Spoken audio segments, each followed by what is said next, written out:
বিসমিল্লাহির রহমানির রহিম। আজকে হচ্ছে 19শে জুন 2025।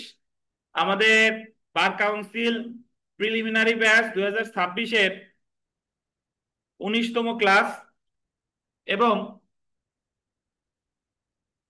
এবং ফৌজদারি কার্যবিধির 19তম ক্লাস। আচ্ছা, 19 না, 19তম ক্লাস, 18 না, 19তম ক্লাস। দেখেন, তো তাহলে আমরা আজকে আলোচনা করব ফৌজদারি কার্যবিধির খুবই গুরুত্বপূর্ণ একটা বিষয়, সেটা হলো চার্জ। এই অনলাইনে যারা আছেন তারা দেখতে পাচ্ছেন চার্জ সম্পর্কে আলোচনা করছে। বাম সাইডে আছে বা ডান সাইডে দেখলে দেখেন 221 থেকে 240 ধারা। যদি কখনো পরীক্ষায় প্রশ্ন আসে যে চার্জ সম্পর্কে আলোচনা করছে, কি ঠান্ডা লাগে না লাগে না? চার্জ সম্পর্কে আলোচনা করছে কততম অধ্যায়, মানে অধ্যায় পরে কত ধারা থেকে কত ধারা? 241 থেকে কত? 221 থেকে 240। তাহলে আমাদের আগে বোঝা দরকার যে চার্জ বিষয়টা আসলে কি। চার্জ হলো যে এতদিন আমরা ফৌজদারি কার্যবিধিতে মোটামুটি যে বিষয়গুলো পড়ছি সেটা হলো, ধরেন আমরা সংজ্ঞা পড়ছি, আদালতের শ্রেণী বিভাগ পড়ছি, তারপরে মামলা কয় ভাবে দায়ের করা যায় সেইটা পড়ছি, তারপরে কিভাবে পুলিশ তদন্ত করে সেইটা পড়ছি। এখন যারা কোর্টে যান তারা জানেন, বা কোর্টে গেলেও অনেকে এই বিষয়টা ক্লিয়ার হন না। আমি একটু বলি শুনেন। একটা মামলা যদি, প্রথমে মামলাটা যদি থানায় দায়ের করে, তাহলে থানায় আমলযোগ্য অপরাধের তথ্য দিলে থানায় সেটা হলো এফআইআর। এফআইআর এর পরে হয় police station case. Police station কেসটা যখন কোর্টে এসে জেআরও অফিসের যে বইতে লিপিবদ্ধ হয়ে যায়, তখন পুলিশ স্টেশন কেসটা হয় জিআর কেস। বুঝছেন? ঠিক একইভাবে একটা মামলা যখন থানায় ওই আমল অযোগ্য অপরাধের তথ্য দেয়, তখন সেটা হয় হলো জিডি। জিডির পরে সংবাদটা তারে পাঠায় দেয় ম্যাজিস্ট্রেটের কাছে, প্রথম শ্রেণী বা দ্বিতীয় শ্রেণীর। 155(2)তে উনি যদি নির্দেশ দেয় তাহলে ওই তদন্ত করবে। এখন ভাই, পুলিশ যে জিআর মামলায় তদন্ত করতেছে বা নন জিআর মামলায় পুলিশ তদন্ত করতেছে, এই তদন্তটা তো সাথে সাথে শেষ হয় না। বুঝছেন? আমাদের ফৌজদারি কার্যবিধির 167(5) ধারায় বলছে যে পুলিশ তদন্ত শেষ করবে 120 দিনের মধ্যে। মনে আছে কিনা আপনাদের? তবে 120 দিন হলো নির্দেশনামূলক, বাধ্যতামূলক না। আমি আপনারে খুব সাম্প্রতিক সময়ের একটা বলি যে সাগররুনি হত্যাকাণ্ড 12-13 বছর হয়ে গেছে, এখনো পুলিশ প্রতিবেদন জমা দেয় নাই। মানে ওই তদন্ত এখনো শেষ হয় নাই, আদৌ হবে কিনা সন্দেহ আছে। এখন তাহলে জিয়ার মামলা তাইলে আমলে নাই কখন? প্রশ্ন এসে যায় যে এতদিন কিন্তু তারিখের পর তারিখ পড়তিছে, যদি কোনো আসামি ধরা থাকে বা আসামি যদি কেউ থেকে থাকে, তারা বারবার ওই ধার্য তারিখে হাজির হবে আর তারিখের পর তারিখ পড়েই যাচ্ছে। এখন জিয়ার মামলা কিন্তু জাস্ট তদন্ত পর্যায়ে আছে, বা নন জিয়ার মামলাটা তদন্ত পর্যায়ে আছে, এখনো কিন্তু আমলে নেয় নাই। আমলে নাই কখন? আমলে নাই হলো যে যখন পুলিশ তদন্ত শেষ করে ম্যাজিস্ট্রেটের আমলি আদালতে গিয়ে ওই ম্যাজিস্ট্রেটের কাছে গিয়ে পুলিশ রিপোর্ট জমা দেবে। পুলিশ রিপোর্ট, ওয়েদার চার্জশিট আর ফাইনাল রিপোর্ট যাই হোক না কেন, ম্যাজিস্ট্রেট যদি আমলে নাই, মানে 190(1)(খ) ধারায় যদি আমলে নাই, আমলে নেওয়া মানাই হলো আসামিদের প্রতি সমন অথবা কি দেওয়া, ওয়ারেন্ট দেওয়া। এখন আমলে নেওয়ার সাথে সাথে উনি এই মামলাটা আমলি আদালত থেকে বদলি করে দিবে। বুঝছেন? কোর্টে যারা যান তাদের সাথে মিলবে, বা আপনাদের যারা যান না তাদের জন্য এত বিস্তারিত বলা। আমলি আদালত থেকে উনি বদলি করে দিবে। এখন বদলি কার কাছে করবে প্রশ্ন এসে যায়। বদলি করবে ফৌজদারি কার্যবিধির 2য় তফসিলের 8ম কলাম দেখবে। যে অপরাধ যদি হত্যা মামলা হয়, ধরেন হত্যা মামলা বিচার করে একটি দায়রা আদালতে, তাহলে 205(গ)ধারায় ওই মামলাটা পাঠাই দিবে দায়রা জজ আদালতে। বুঝছেন? যদি ওই মামলাটা ধরেন চুরির মামলা বা হালকা অন্য কিছু মামলা, যেগুলো হলো ম্যাজিস্ট্রেট আদালত কর্তৃক বিচার্য বিষয়, সেগুলো তাহলে 205(গ) বা 205(c)(c) ধারায় আমলি আদালত ওই মামলাটা পাঠাই দিবে কার কাছে? ম্যাজিস্ট্রেটের কাছে। চিফ জুডিশিয়াল ম্যাজিস্ট্রেট অথবা চিফ মেট্রোপলিটন ম্যাজিস্ট্রেট। এইটুক বোঝার পরে এখন ধরেন আমি খুনের মামলার কথাই বলি। যখন দায়রা জজ আদালতে ট্রান্সফার করে পাঠাইলো, তখন দায়রা জজ আদালতে যাওয়ার পরে যে কাজটা হবে সেটা হলো ডিসচার্জ শুনানি আর চার্জ গঠন। ডিসচার্জ শুনানি আর কি বলেন? চার্জ গঠন। আমরা যখন পড়ছিলাম আপনার মনে আছে যে তদন্ত প্রতিবেদনের বিরুদ্ধে রাষ্ট্রপক্ষের হলো নারাজি দিতে পারে। বা বাদী পক্ষ নারাজি দিতে পারে, কিন্তু আসামি কখনো নারাজি দিতে পারে না। এখন তখন মনে কি আপনারা কেউ প্রশ্ন করেন নাই যে স্যার তাইলে আসামির কি কোনো প্রতিকারই নাই? আছে, ওই মুহূর্তে নাই। আসামির প্রতিকার হলো যে তদন্ত প্রতিবেদন যখন আমলে নিয়ে ওই মামলাটা বদলি করে দিছে, যে আদালতে বদলি করে দিছে ওই কোর্টে যে ডিসচার্জের যে আবেদন করবে যে আমারে এই মামলার দায় হতে অব্যাহতি দেওয়া হবে। বুঝছেন? এই ডিসচার্জ শুনানি আর চার্জ গঠন, এই দুইটা শুনানি একই দিনে হয়ে থাকে। তো ডিসচার্জ শুনানি কেন? ডিসচার্জ শুনানির সময় পুলিশ মানে যিনি আসামি তিনি বলবেন যে দেখেন ইওর অনার, এফআইআর দেখতে মর্জি হয়, MC1 দেখতে মর্জি হয়, 161 দেখতে মর্জি হয়, এই জায়গায় আমার নাম কোনো জায়গা নাই, তাইলে আমার এই মামলার দায় হতে আমার কি দেওয়া হোক, অব্যাহতি দেওয়া হোক। সে চাইবে হলো অব্যাহতি, আর রাষ্ট্রপক্ষ চাইবে যে না, তার বিরুদ্ধে চার্জ গঠন করে বিচার শুরু হোক। এতদিন পর্যন্ত যে মামলা চলতেছে এখনো কিন্তু বিচার শুরু হয় নাই।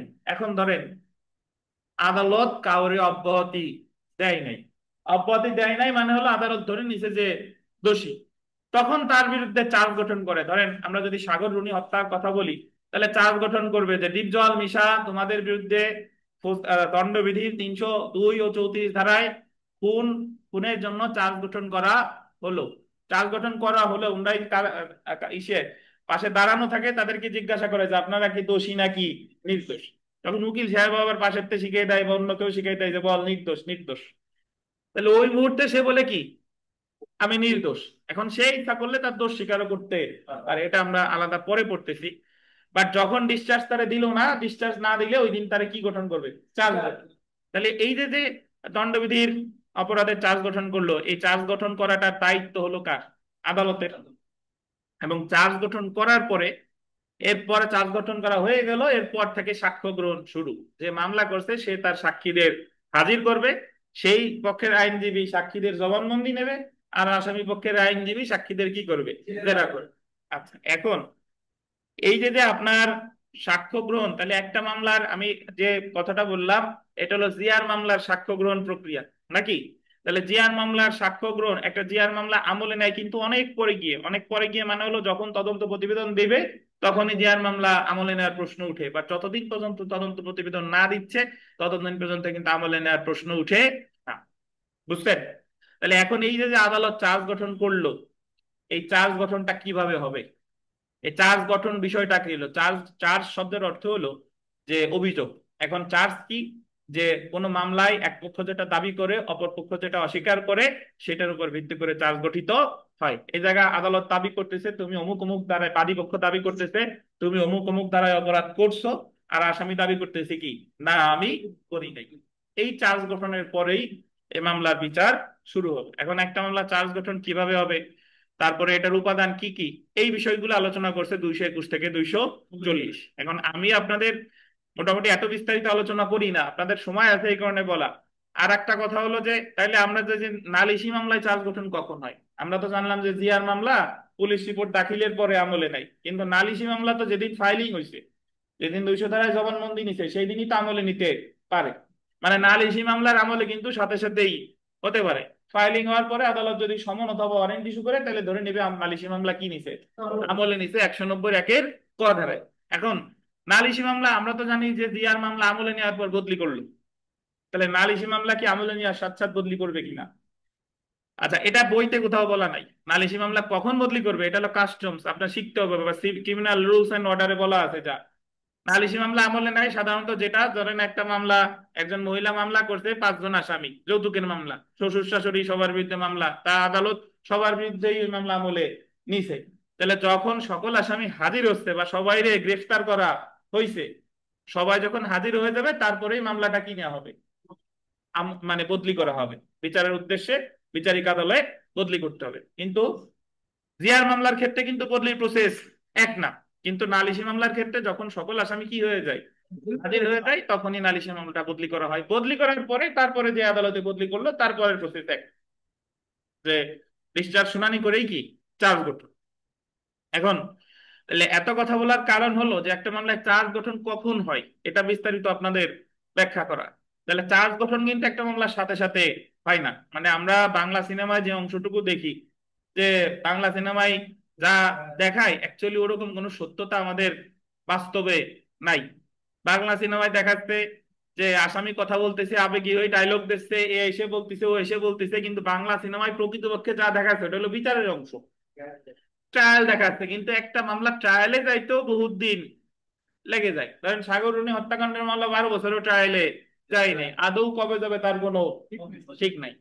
ঠিক আছে, তা চার্জ তাহলে আমরা বলবো যে কোনো মামলায় এক পক্ষ যেটা দাবি করে অপর পক্ষ যেটা অস্বীকার করে এটার উপর ভিত্তি করে চার্জ গঠিত হয়। আর আমাদের দেওয়ানি মামলায় বলে ইস্যু, কি বলেন, ইস্যু গঠন।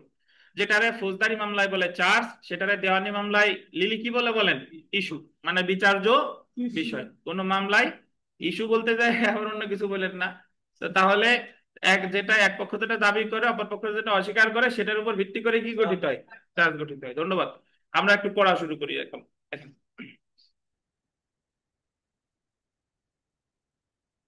চার্জ গঠনের মধ্যে দিয়ে বিচার শুরু হয়। ওয়ারেন্ট মামলার ক্ষেত্রে আন্ডারলাইন করেন, ওয়ারেন্ট মামলার ক্ষেত্রে সেটা দায়রা আদালত বা ম্যাজিস্ট্রেট আদালত যেখানেই বিচারযোগ্য হোক না কেন, লিখিত আকারে আনুষ্ঠানিক চার্জ গঠন করা অপরিহার্য। পুরাতন বইতে নাই, পুরাতন বই যাদের আছে তারা একটু লিখে রাখেন লিখিত আকারে, যে ওয়ারেন্ট মামলার ক্ষেত্রে, ওয়ারেন্ট মামলার ক্ষেত্রে লিখিত আকারে চার্জ গঠন করা অপরিহার্য। এই কথাটা লিখেন, ওয়ারেন্ট মামলার ক্ষেত্রে, ওয়ারেন্ট মামলার ক্ষেত্রে লিখিত আকারে চার্জ গঠন করা অপরিহার্য। বুঝছেন? লিখিত আকারে চার্জ গঠন করা অপরিহার্য ওয়ারেন্ট মামলা। এখন আবার বলেন স্যার ওয়ারেন্ট মামলা কি? ওয়ারেন্ট মামলা যে মামলায় আগে ওয়ারেন্ট ইস্যু করে।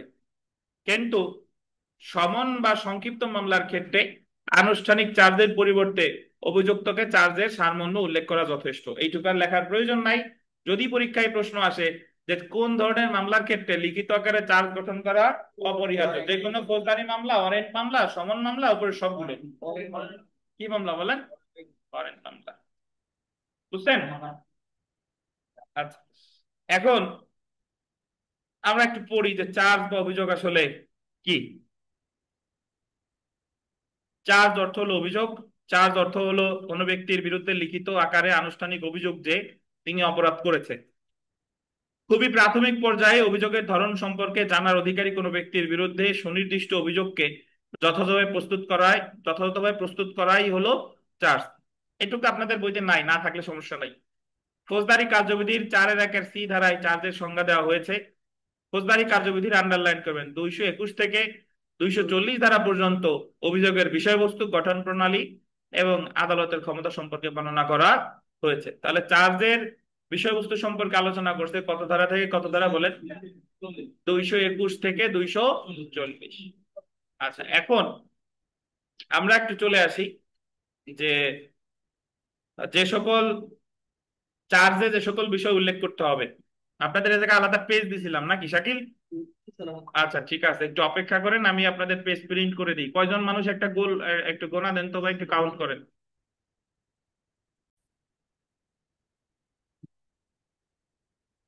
প্রথম পেজটা হাতে নেন।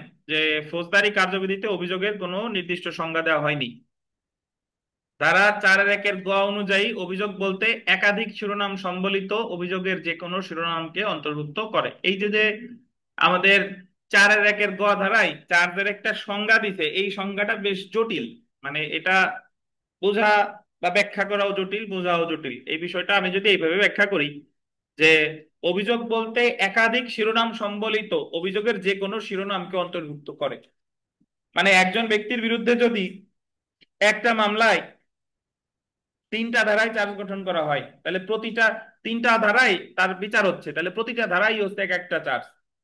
ধরেন একজন ব্যক্তি চুরি করছে, ব্যভিচার করছে, আবার আঘাতও করছে, তাহলে চুরি হলো আমাদের দণ্ডবিধির 379 ধারায় শাস্তিযোগ্য অপরাধ, ব্যভিচার হলো 497, আর আঘাত হলো 323। ব্যক্তি একজন, এখন তার বিরুদ্ধে তাহলে মামলা হয়েছে, মামলায় ধারা হবে কয়টা, 3টা। তাহলে একাধিক, এই যে দেখেন একাধিক অভিযোগ বলতে একাধিক শিরোনাম সম্বলিত, মানে তার শিরোনাম কয়টা, 3টা।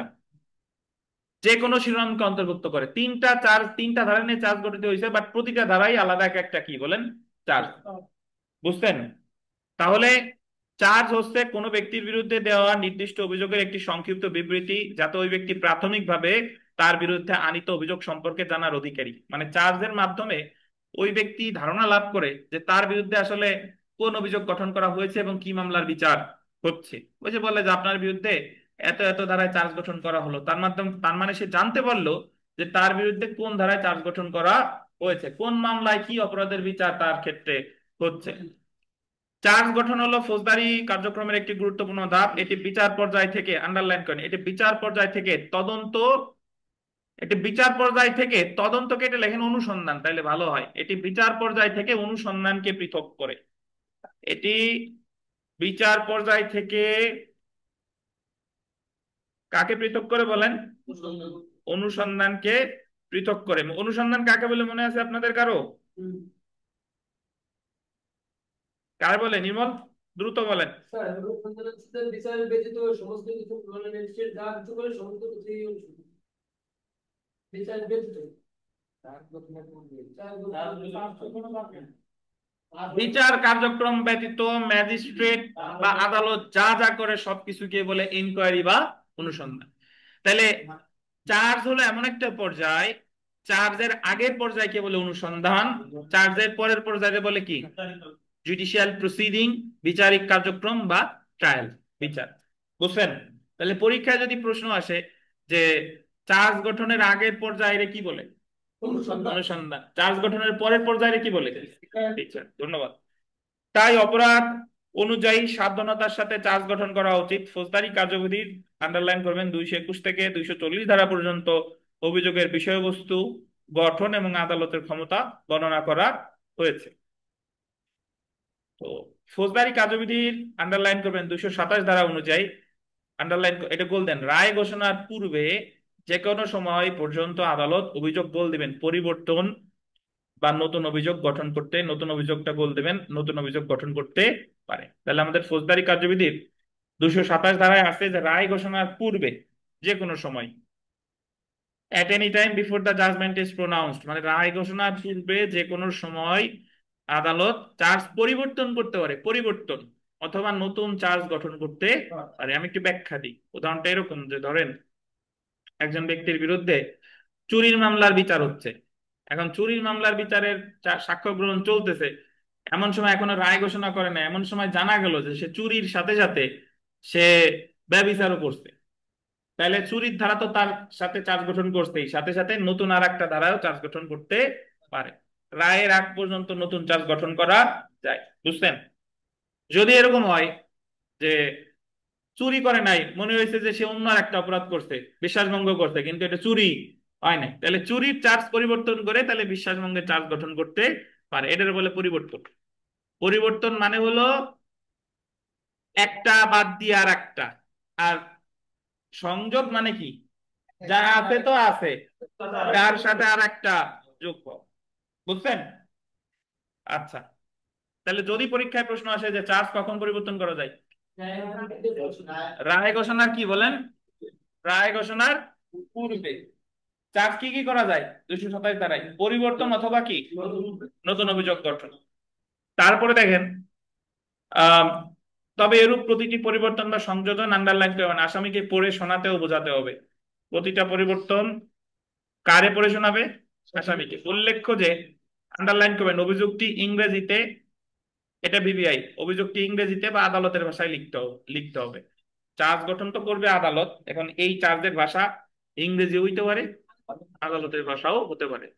এর আগে আমরা ভাষা কোথায় পাইছি দেখেন, এর আগে আমরা একটা জায়গায় ভাষা পাইছি যে 164 ধারায় দোষ স্বীকারের ভাষা কি হবে, এটা বলছে 364 ধারায় আসামির ভাষা, আদালতের ভাষা বা ইংরেজি ভাষা, মনে করাই দিলাম।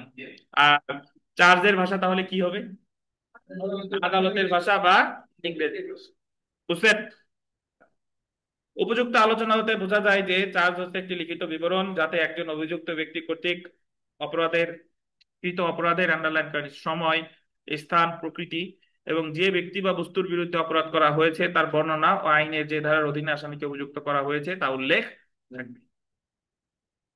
এখন এই পেজ দুইটা যদি আপনি পড়েন তাহলে আপনার লিখিত পরীক্ষার প্রস্তুতি হয়ে যাবে। চার্জ নিয়ে এই পেজের বাইরে আর কিছু পড়া লাগবে না। প্রিলিতে আপনি মিনিমাম এখান থেকে 1 মার্ক তো পাবেন, কপাল ভালো থাকলে 2 নাম্বারও পেতে পারে, জাস্ট এই দুইটা পেজ থেকে। তাহলে প্রথমে আমরা চলে আসি যে অভিযোগ নামায় বা চার্জে যে সকল বিষয় উল্লেখ থাকতে হবে। এখন চার্জ গঠনের দায়িত্ব কার বলেন তো? কার? আদালতের। তাহলে চার্জ গঠনের দায়িত্ব যদি আদালতের হয়, তাহলে চার্জ গঠনে কি কি উল্লেখ থাকবে এটা দায়িত্ব কার? আদালতের। তো চার্জের বিষয়বস্তু সম্পর্কে ফৌজদারি কার্যবিধি 221 ধারা থেকে 223 ধারা পর্যন্ত বলা হয়েছে, উক্ত ধারা অনুযায়ী একটি অভিযোগ নামায় নিম্নলিখিত বিষয়সমূহ উল্লেখ করতে হবে। প্রথমে 1 নাম্বার আমরা দেখি, চার্জে অপরাধের, আন্ডারলাইন করেন, বিবরণ থাকতে হবে। বিবরণ, অপরাধের নির্দিষ্ট নাম উল্লেখই যথেষ্ট বিবরণ। আন্ডারলাইন করবেন, নির্দিষ্ট নাম উল্লেখই যথেষ্ট বিবরণ। এই কথাটার অর্থ বেশ ব্যাপক। আমি যদি একটু এইভাবে ব্যাখ্যা দেই, ধরেন যে আপনারা যারা কোর্টে যান, এখানে বলা হয় যে আপনার বিরুদ্ধে এত এত ধারায় চার্জ গঠন করা হলো, ওই জায়গায় কিন্তু কোনো বিবরণ দেয় নাই। কিন্তু ধরেন একজন ব্যক্তি যখন চুরি করে, চুরি করতে গেলে সে ঘরে শীট কেটে চুরি করতে পারে, পকেটে হাত দিয়ে চুরি করতে পারে, তারপরে অন্য যে কোনো ভাবে চুরি করতে পারে। তো এখন সে চুরি কিভাবে করছে এটা বিস্তারিত বিবরণ দিতে হবে। তবে যদি ওই অপরাধটার আলাদা নাম থাকে, তাহলে আর বিস্তারিত বিবরণ দেওয়ার দরকার নাই। এই যে 1 নম্বর দেখেন, চার্জে অপরাধের বিবরণ থাকতে হবে, কিন্তু অপরাধের নির্দিষ্ট নাম উল্লেখই যথেষ্ট বিবরণ। যদি অপরাধের নির্দিষ্ট নাম থাকে তাহলে যথেষ্ট বিবরণ। এখন অনেক কাজ আছে যেগুলার মানে নতুন অপরাধ, আসলে কোনো ওই অপরাধের এখনো নাম নাই। কারণ আমি যদি উদাহরণস্বরূপ বলি যে নির্মল এই জায়গায় আসছে, এখন নির্মলে যে চিনে না, তখন সে নির্মলে বিবরণ দেবে যে মুখে দাঁড়িয়ে আছে, ফ্রেঞ্চ কাট দাঁড়িয়ে আছে, চুল আছে, একটা এফজেডএস বাইক নিয়ে আসছে, এরকম একটা ছেলে, হ্যান্ডসাম একটা ছেলে আসছে নাকি। আর যে চিনে সে বলবে কোন জায়গার নির্মল, অমুক জায়গার নির্মল বিশ্বাস আসছে। আপনার বাসা যেন কোথায়? কোথায়? সিংহের কুলেতে সিংহে লাগাইতে আসছে, নির্মল চলে আসছে দেখেন। তো তাহলে যখন না, এই ফান করি, মাইন্ড করবেন না আবার। তাহলে যখন যে বিষয়টা বললাম সেটা হলো যে যদি আপনার কোনো নাম থাকে তাহলে নাম উল্লেখ করতে হবে, আর যদি নাম না থাকে তাহলে কি? অপরাধের বিস্তারিত বিবরণ দিতে হবে। তারপরে দেখেন, যে ক্ষেত্রে, এই যে দেখেন মজার কথা, যে ক্ষেত্রে অপরাধের আন্ডারলাইন করা নির্দিষ্ট নাম নেই, সেই ক্ষেত্রে সেই অপরাধের সংজ্ঞা এমন ভাবে উল্লেখ করতে হবে যাতে আসামি তার বিরুদ্ধে আনীত অভিযোগ সম্পর্কে সুস্পষ্ট বুঝতে পারে। অনেক অপরাধ আছে যে যেগুলোর কোনো সুস্পষ্ট নাম নাই, তাহলে সেই ক্ষেত্রে ওই অপরাধের বিবরণ দিতে হবে যাতে আসামি বুঝতে পারে। এখন আপনি বলতে পারেন যে স্যার, অপরাধের যদি নামই না থাকে তাহলে আবার তার বিরুদ্ধে বিচার কেমনে হয়? ধন্যবাদ। আপনার আপনার জ্ঞাতার্থে আমি একটু বলি যে আমাদের মাদকদ্রব্য নিয়ন্ত্রণ আইন 1980 সালে প্রণয়ন করা হয়। মাদকদ্রব্য নিয়ন্ত্রণ আইন হলো যে যেগুলা আমরা নেশা জাতীয় দ্রব্য, যেগুলা স্বাস্থ্যের জন্য ক্ষতিকর বা মানবদেহের জন্য ক্ষতিকর, অবৈধ গাঁজা, ভাঙ, ইয়াবা যা যা আছে, এগুলো হলো ফেন্সিডিল মাদক দ্রব্য। এখন এই মাদকদ্রব্য নিয়ন্ত্রণ আইনটা বাংলাদেশে সর্বপ্রথম পাশ করা হয় 1990 সালে। পরবর্তীতে দেখা গেল যে মানে সময়ের বিবর্তনে মানুষ নিত্য নতুন নেশা জাতীয় দ্রব্যাদি উৎপাদিত হইছে বা আসছে, যে জিনিসগুলা ওই 1990 সালের মাদকদ্রব্য নিয়ন্ত্রণ আইনে নাই। তো তখন নতুন মাদকদ্রব্য নিয়ন্ত্রণ আইন প্রণয়ন করার প্রয়োজন হলো 2018 সালে। মাদকদ্রব্য নিয়ন্ত্রণ আইন 2018 পাশ করলো। পাশ করতে বাধ্য হয়েছে কেন? নিত্য নতুন অনেক নেশা আসছে যেগুলার শাস্তি 1990 সালের মাদকদ্রব্য নিয়ন্ত্রণ আইনে নাই। আচ্ছা, নামও নাই। তাহলে নতুন পাশ করলো কোথায়? 2018 সালে। এখন শুনেন, 2018 সালের আইনে একটা বিধান আছে, আমার স্পেসিফিক ধারা মনে নাই, তবে একটা বিধান আছে যে ওই জায়গায় তো প্রচুর মানে অনেক নেশা জাতীয় দ্রব্যাদির কথা বলা আছে। তারপরে ওই জায়গায় একটা বিধান আছে যে যদি কখনো এই আইনের অমুক তফসিল, ক তফসিল, খ তফসিল, গ তফসিল, যতগুলো নেশা জাতীয় দ্রব্যাদির কথা বলছে এইগুলা ছাড়াও ভবিষ্যতে যদি নতুন কোনো নেশার উদ্ভব হয়, তাহলে এই ব্যক্তি এত ধারা অনুসারে এত বছর কারাদণ্ডে দণ্ডিত হবে। বুঝছেন? ধরেন আমাদের দেশের প্রেক্ষাপটে শুনছি, সত্যতা জানি না, অনেকে টিকটিকির লেজ দিয়ে নেশা করে। তা দেখা গেলো যে টিকটিকির লেজের নতুন নেশা উৎপাদিত হয়েছে, টিকটিকি চাষ করে বা ই করে, বাট ওই নেশার কথা ধরেন আমাদের মাদক দ্রব্য নিয়ন্ত্রণ আইনে নাই, তাহলে তার বিরুদ্ধে চার্জ গঠন করবে কিভাবে? যে অমুক টিকটিকি লেজের নেশা করছে, বা তার কাছে অমুক এত হাজার টিকটিকি পাওয়া গেছে, এই কারণে তার বিরুদ্ধে মাদকদ্রব্য নিয়ন্ত্রণ আইনের অধীন চার্জ গঠন করা হলো, কারণ এই অপরাধের সুনির্দিষ্ট কোনো কি নাই, নাম নাই। বুঝছেন? আচ্ছা, তাহলে এত কথা বলার মূল কারণ হলো যদি কোনো অপরাধের সুনির্দিষ্ট নাম থাকে তাহলে ওই ধারা চার, ধরুন চুরি, চুরির নাম আছে, চুরি কেমনে করছে, শীত কেটে না কি করে করছে, এগুলো লেখার দরকার নাই, কারণ ওর নাম আছে।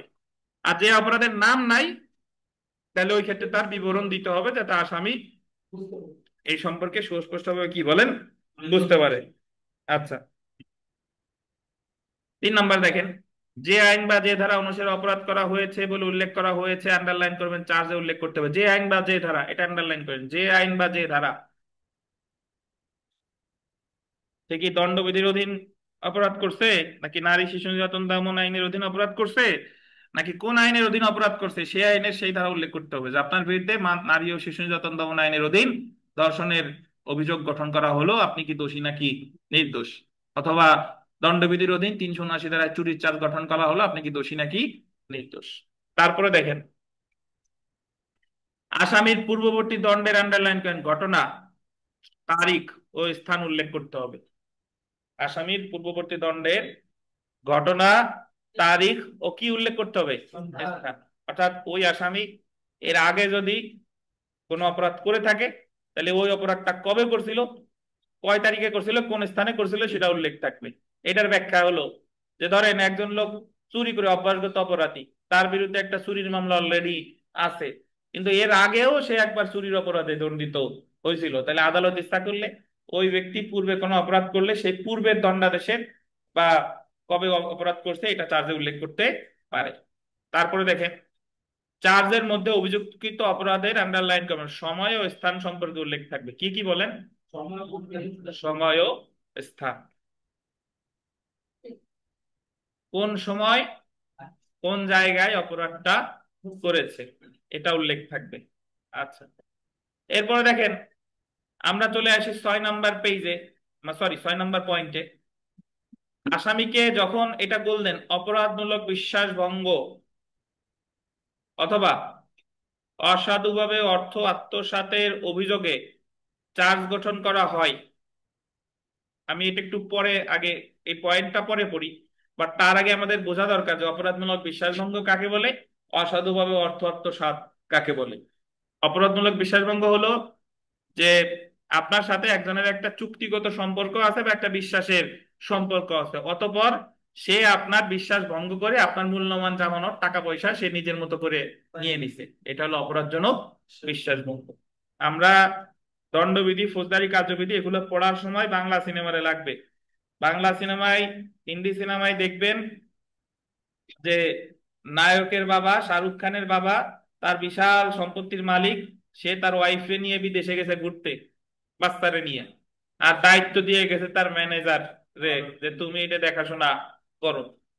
যখন সে 20-25 দিন বিদেশ থেকে ফিরে আসলো, আসার পরে দেখলো যে যে তার যে ফ্যাক্টরি ইন্ডাস্ট্রি সবগুলোর নামও চেঞ্জ হয়ে গেছে, মালিকানাও চেঞ্জ হয়ে গেছে।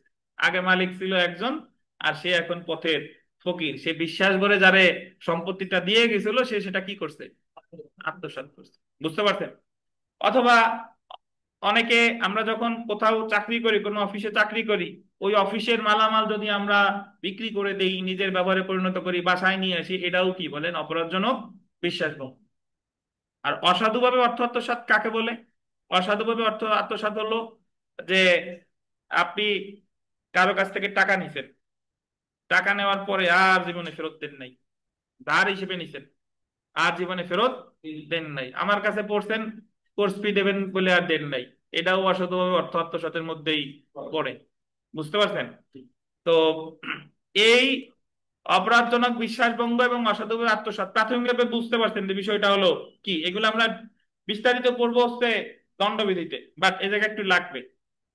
অপরাধজনক বিশ্বাসভঙ্গের বা অসাধুভাবে অর্থ আত্মসাতের অভিযোগে চার্জ গঠন করা হয়, তখন আন্ডারলাইন করবেন সম্পূর্ণ দফা, আন্ডারলাইন করবেন সুনির্দিষ্ট তারিখ উল্লেখ না করে, আন্ডারলাইন করবেন যে পরিমাণ টাকা সম্পর্কে অপরাধ করা হয়েছে মোটামুটি ভাবে তাই, এবং যে তারিখ সমূহের মধ্যে আন্ডারলাইন করবেন অপরাধ করা হয়েছে তাই উল্লেখই যথেষ্ট হবে। লাস্টের লাইনটা দেখেন, প্রথম থেকে শেষ তারিখের ব্যবধান বল দিবেন 1 বছরের বেশি হবে না। এই কথাটার অর্থ কি? প্রথম থেকে শেষ তারিখের ব্যবধান 1 বছরের বেশি হবে না, এই কথাটা খুবই তাৎপর্যপূর্ণ। আমি একটা উদাহরণ দিই, শুনেন। ধরেন একজন লোক প্রাণ আরএফএল গ্রুপে চাকরি করে। তো প্রাণ আরএফএল গ্রুপের তো বিভিন্ন ধরনের পণ্য আছে। তো ওই লোকটা বিভিন্ন সময়ে সময়ে ওই প্রাণ আরএফএল গ্রুপের যে পণ্য আছে উনি বিভিন্ন সময়ে আত্মসাৎ করছে। এখন অফিসের যখন এই জিনিসটা গোচরীভূত হয়েছে যে এই লোকটা বিভিন্ন সময়ে আত্মসাৎ করছে, এখন অফিস তো আর এইটা ওনার খেয়াল নাই যে কত তারিখে আত্মসাৎটা করছে, বাট আত্মসাৎ যে করছে এটা কি কনফার্ম। ধরেন কিছু কিছু অপরাধ আছে যে অপরাধগুলো সুনির্দিষ্ট তারিখ থাকতে হয়। যদি আমি বলি যে খুন হয়েছে আনুমানিক কয় তারিখ খেয়াল নাই, খুন কিন্তু একটা নির্দিষ্ট দিনেই হয়। কিন্তু এই আত্মসাতের অপরাধটা এটা বিভিন্ন তারিখে হতে পারে। বুঝাতে পারি কিনা? আচ্ছা, এখন আত্মসাতের তারিখটা প্রাণ আরএফএল গ্রুপ মামলা করছে যে অমুক তারিখ থেকে অমুক তারিখের মধ্যে আত্মসাৎ করছে, বাট সুনির্দিষ্ট কোনো তারিখ এখানে উল্লেখ করতে পারে নাই। তাহলে আদালত চার্জ গঠন করতে পারে যে অমুক তারিখ থেকে অমুক তারিখের মধ্যে এত লক্ষ টাকা, আনুমানিক এত লক্ষ টাকা। কারণ কত টাকা আত্মসাৎ করছে এটাও সুনির্দিষ্ট নাই। তাহলে আদালত চার্জ গঠন করবে যে এত তারিখ থেকে এত তারিখের মধ্যে অপরাধজনক বিশ্বাসভঙ্গ করে বা অর্থ আত্মসাৎ করছে এবং আনুমানিক এত টাকা আত্মসাৎ করছে। তবে এই ব্যাখ্যা দিয়ে দিছে এত তারিখ থেকে যে এত তারিখ, এই প্রথম তারিখ থেকে শেষ তারিখের ব্যবধান কত দিনের বেশি হবে না, 1 বছরের বেশি হবে না। এখন আপনাদের যদি প্রশ্ন আসে যে স্যার তাহলে ওই লোকটা যদি 5 বছর ধরে আত্মসাৎ করে তাইলে কি হবে? এ জায়গা তো বললো যে আনুমানিকের ক্ষেত্রে 1 বছরের বেশি হবে না। যদি 4 বছর ধরে আত্মসাৎ করে তাহলে কি তার বিরুদ্ধে মামলা হবে না? অবশ্যই হবে। এই জায়গা জাস্ট একটা কথা বলছে, যদি আপনি আনুমানিকের কথা লিখতেই চান তাহলে আমার বলতে হবে এত তারিখ থেকে এত তারিখ। আর আপনি যদি সুনির্দিষ্ট তারিখ দেন যে অমুক তারিখে এত লাখ, অমুক তারিখে এত লাখ, অমুক তারিখে এত লাখ, তাহলে তো 5 বছর 10 বছরের বিবরণও আপনি দিতে পারেন, কোনো সমস্যা নাই। বুঝতে পারছেন? কিন্তু আনুমানিকের কথা বললে কত বছর? 1 বছর। এবং এই বিধানটা শুধুমাত্র কোন দুইটা অপরাধের ক্ষেত্রে প্রযোজ্য? অপরাধজনক বিশ্বাসভঙ্গ এবং অসাধুভাবে অর্থ আত্মসাৎ। আপনাদের প্রিলি পরীক্ষায় প্রশ্ন আসবে যে কোন ধরনের অপরাধের ক্ষেত্রে চার্জ গঠনের ক্ষেত্রে সুনির্দিষ্ট দফা বা সুনির্দিষ্ট তারিখ উল্লেখের দরকার নাই। কোন চুরি?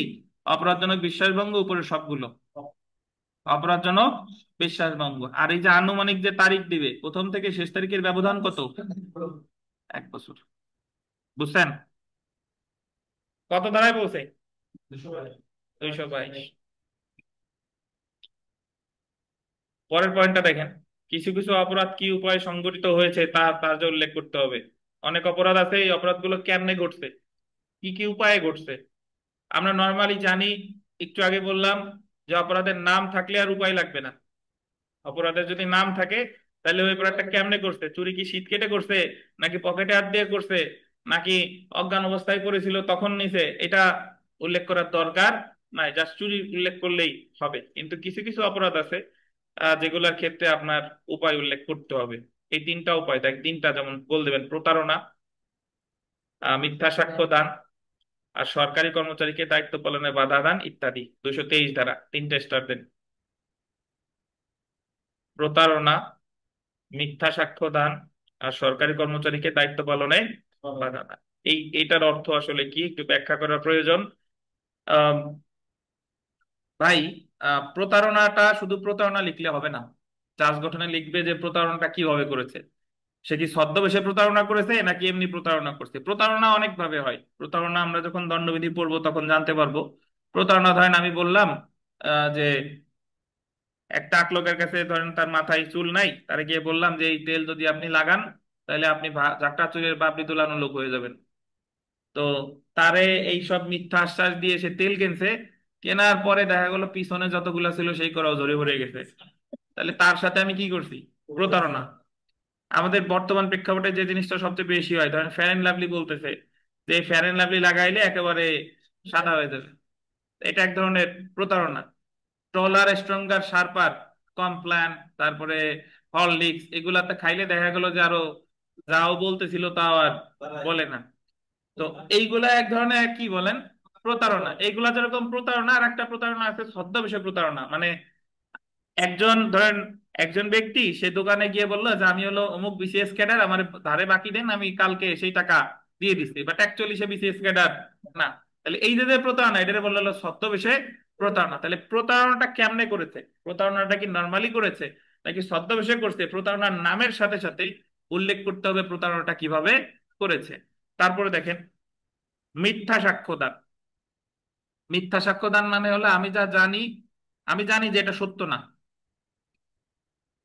আমি জানি এটা সত্য না, তো তারপরেও এটাকে মিথ্যা বলে বলা, যে তা এটা হলো মিথ্যা সাক্ষ্যদান। এখন মিথ্যা সাক্ষ্যদান কোনো সরকারি কর্মকর্তার কাছে দিতে পারে, আবার মিথ্যা সাক্ষ্য কোনো কি বলেন আদালতের কার্যক্রমেও দিতে পারে। তাহলে মিথ্যা সাক্ষ্যটা আপনি কার কাছে দিচ্ছেন, সরকারি কর্মকর্তার কাছে দিচ্ছেন না আদালতের কাছে দিচ্ছেন, এটা চার্জে উল্লেখ করতে হবে। তারপরে এই লোপা, আপনি কি আমাদের লিখিত ব্যাচের কুমিল্লার লোপা নাকি? জি স্যার, আসসালামু আলাইকুম। জি স্যার। আপনি তো ভুল জায়গায় জয়েন করতেন। আচ্ছা, জয়েন করতেন ভালো হয়েছে, আপনারে কিছু কথা জিজ্ঞেস করা দরকার। আপনি পরীক্ষা টরীক্ষা দেন না কেন? স্যার আমি একটু ঝামেলায় ছিলাম, এই জন্য দিতে পারতেছি না স্যার। আপনি তো সেই প্রথম দিকে বোধহয় একটা পরীক্ষা দিছিলেন, আর তো কোনো খাতা টাতা পাইলাম না আপনার তরফ থেকে। ক্লাস কি করেন? স্যার জি স্যার, ক্লাস করি। প্রশ্ন টশ্ন আর তো শীত করেন ছিল না, তো। বা আছেন কিনা তাও তো জানি না। না স্যার, আছি আছি, আপনার ক্লাসগুলো করি আর মাশাল্লাহ মোটামুটি আমি ইয়া করি তো, খারাপ না স্যার। পাঠাবো স্যার করি, আমি পিডিএফ করতে পারি না, আমি এটাও কামরুজ্জামান ভাইকে বলছিলাম। পিডিএফ করতে পিডিএফ পারি না করতে তো পারেন আমি না? এই জন্য। না স্যার। পিডিএফ না পারলে হোয়াটসঅ্যাপে ছবি দিয়েন, আমাকে খাতা লিখে হোয়াটসঅ্যাপে ছবি দিয়েন। ওকে স্যার, জি স্যার। ঠিক আছে, নেক্সট জি স্যার। পরীক্ষাগুলো দিয়েন। আচ্ছা স্যার, জি স্যার। ঠিক আছে। জি স্যার। আসসালামু আলাইকুম।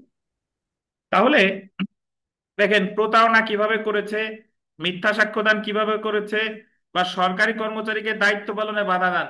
সরকারি কর্মচারী মানে তো বুঝেন, যারা যারা সরকারি চাকরি করে। এখন সরকারি কর্মচারীদের দায়িত্ব পালনে কেমনে বাধা দিছে, এই অপরাধগুলোর থেকে আঘাত দিছে নাকি গুরুতর আঘাত করছে, আক্রমণ করছে নাকি ক্রিমিনাল ফোর্স করছে, এগুলা বিস্তারিত আমার চার্জে উল্লেখ করতে হবে। তাহলে আমার তিনটা অপরাধ আমার মনে রাখতে হবে, যে কোন তিনটা অপরাধের ক্ষেত্রে শুধু নাম উল্লেখ করলেই হবে না, কি উপায়ে ঘটেছে সেটা উল্লেখ করতে হবে। তিনটা অপরাধ কি কি? প্রতারণা, মিথ্যা সাক্ষ্য, মিথ্যা সাক্ষ্যদান, আর সরকারি কর্মচারীকে দায়িত্ব পালনে বাধা দান। কত ধারা? 223 নাকি? তাহলে তাহলে 323 বলে ফেলছি। 323, 223, জি। তাহলে আমাদের যারা সামনে আছেন বা অনলাইনে আছেন, আপনাদের চার্জের উপাদান নিয়ে কোনো, বা এখন পর্যন্ত যা পড়লাম এটা নিয়ে আপনাদের কোনো প্রশ্ন আছে কিনা? যা না বোঝেন প্রশ্ন করবেন। আপনাদের আমরা মোটামুটি একটা প্রশ্নভীতি আছে, যারা প্রশ্ন করতে চান না, অনেক সময় লজ্জায় করেন না, একেবারে ক্ষুদ্রাতি ক্ষুদ্র যদি কিছু না বোঝেন অবশ্যই আমরা জিজ্ঞাসা করবেন। আমরা এই জায়গা পড়তে আসি নাই, ধরেন আমরা এই জায়গায় আলোচনা করতেছি, আলোচনা সভা। আমাদের ওই মানে স্কুল কলেজে যে যে অবস্থা সে অবস্থা না। আমি কিন্তু আমার যে দুর্বল স্টুডেন্ট তারে সবচেয়ে বেশি ভালোবাসি, বুঝতে পারছেন, সবলের চেয়ে। কারণ দুর্বল রে সবল করার মধ্যে আলাদা ওই সুখ কাজ করে আর কি, ভালো লাগা কাজ করে। তো এই জন্য আপনি যদি প্রশ্ন না পারেন, এবং আমার স্টুডেন্ট আমি আলহামদুলিল্লাহ অনেক, এখানে যারা পড়ে, আমি তো নর্মালি অনলাইনে যারা শুনতেছেন তাদের উদ্দেশ্যে করে বলি যে আমরা যারা পড়ি এ জায়গায় রেগুলার স্টুডেন্ট খুব কম। রেগুলার স্টুডেন্ট মানে হচ্ছে এই যে তানভীর রেগুলার স্টুডেন্ট, আমাদের শাকিল রেগুলার স্টুডেন্ট, ইমরান। কিন্তু আমি যাদের কাছে পড়ি তারা অধিকাংশই চাকরিজীবী, কর্মজীবী বা বিভিন্ন কাজে আছে। এখন তাদেরকে মানুষ করাই হলো আমার দায়িত্ব। এবং আমি বিশ্বাস করি যে অনেক পাবলিক বিশ্ববিদ্যালয়ের ছেলে পেলে বা অনেক প্রাইভেট ইউনিভার্সিটির ছেলে পেলে যারা রেগুলার স্টুডেন্ট, তাদের চেয়ে আমার কাছে যারা এখানে রেগুলার পড়া করছে তাদের মান অনেক ভালো পড়ালেখা করার পরে, যদিও তাদের বয়স অনেক বেশি। তো এজন্য আপনার হতাশার কোনো কারণ নাই। এই জায়গায় আপনি লেভেল প্লেইং ফিল্ডে আছেন। এই জায়গায় একজন ঢাকা ইউনিভার্সিটির ছাত্র যা, আপনি ওপেন ইউনিভার্সিটি থেকে পাশ করে আসলেও আপনি তা। সো আমরা এই জায়গায় অন্য কিছু না হইতে পারি, আমরা শিক্ষার দিক থেকে সর্বোচ্চ সুবিধা আপনারা পাবেন, বা শিক্ষার দিক থেকে যা যা জানা দরকার খালি যদি রেগুলার লেগে থাকেন, তাহলে আল্লাহর রহমতে আপনার নেক নিয়ত কবুল করে নেবেন। এজন্য আপনার রেগুলার আসতে হবে। আর কোনো যদি মানে অস্পষ্টতা থাকে যেটা আপনি বুঝতে পারতেছেন না, অবশ্যই আমরা জিজ্ঞাসা করবেন, বলেন কোনটা বুঝেন নাই বলেন। আনবেন, লজ্জা শরমের কিছু নাই, বলেন। ইসমাইল,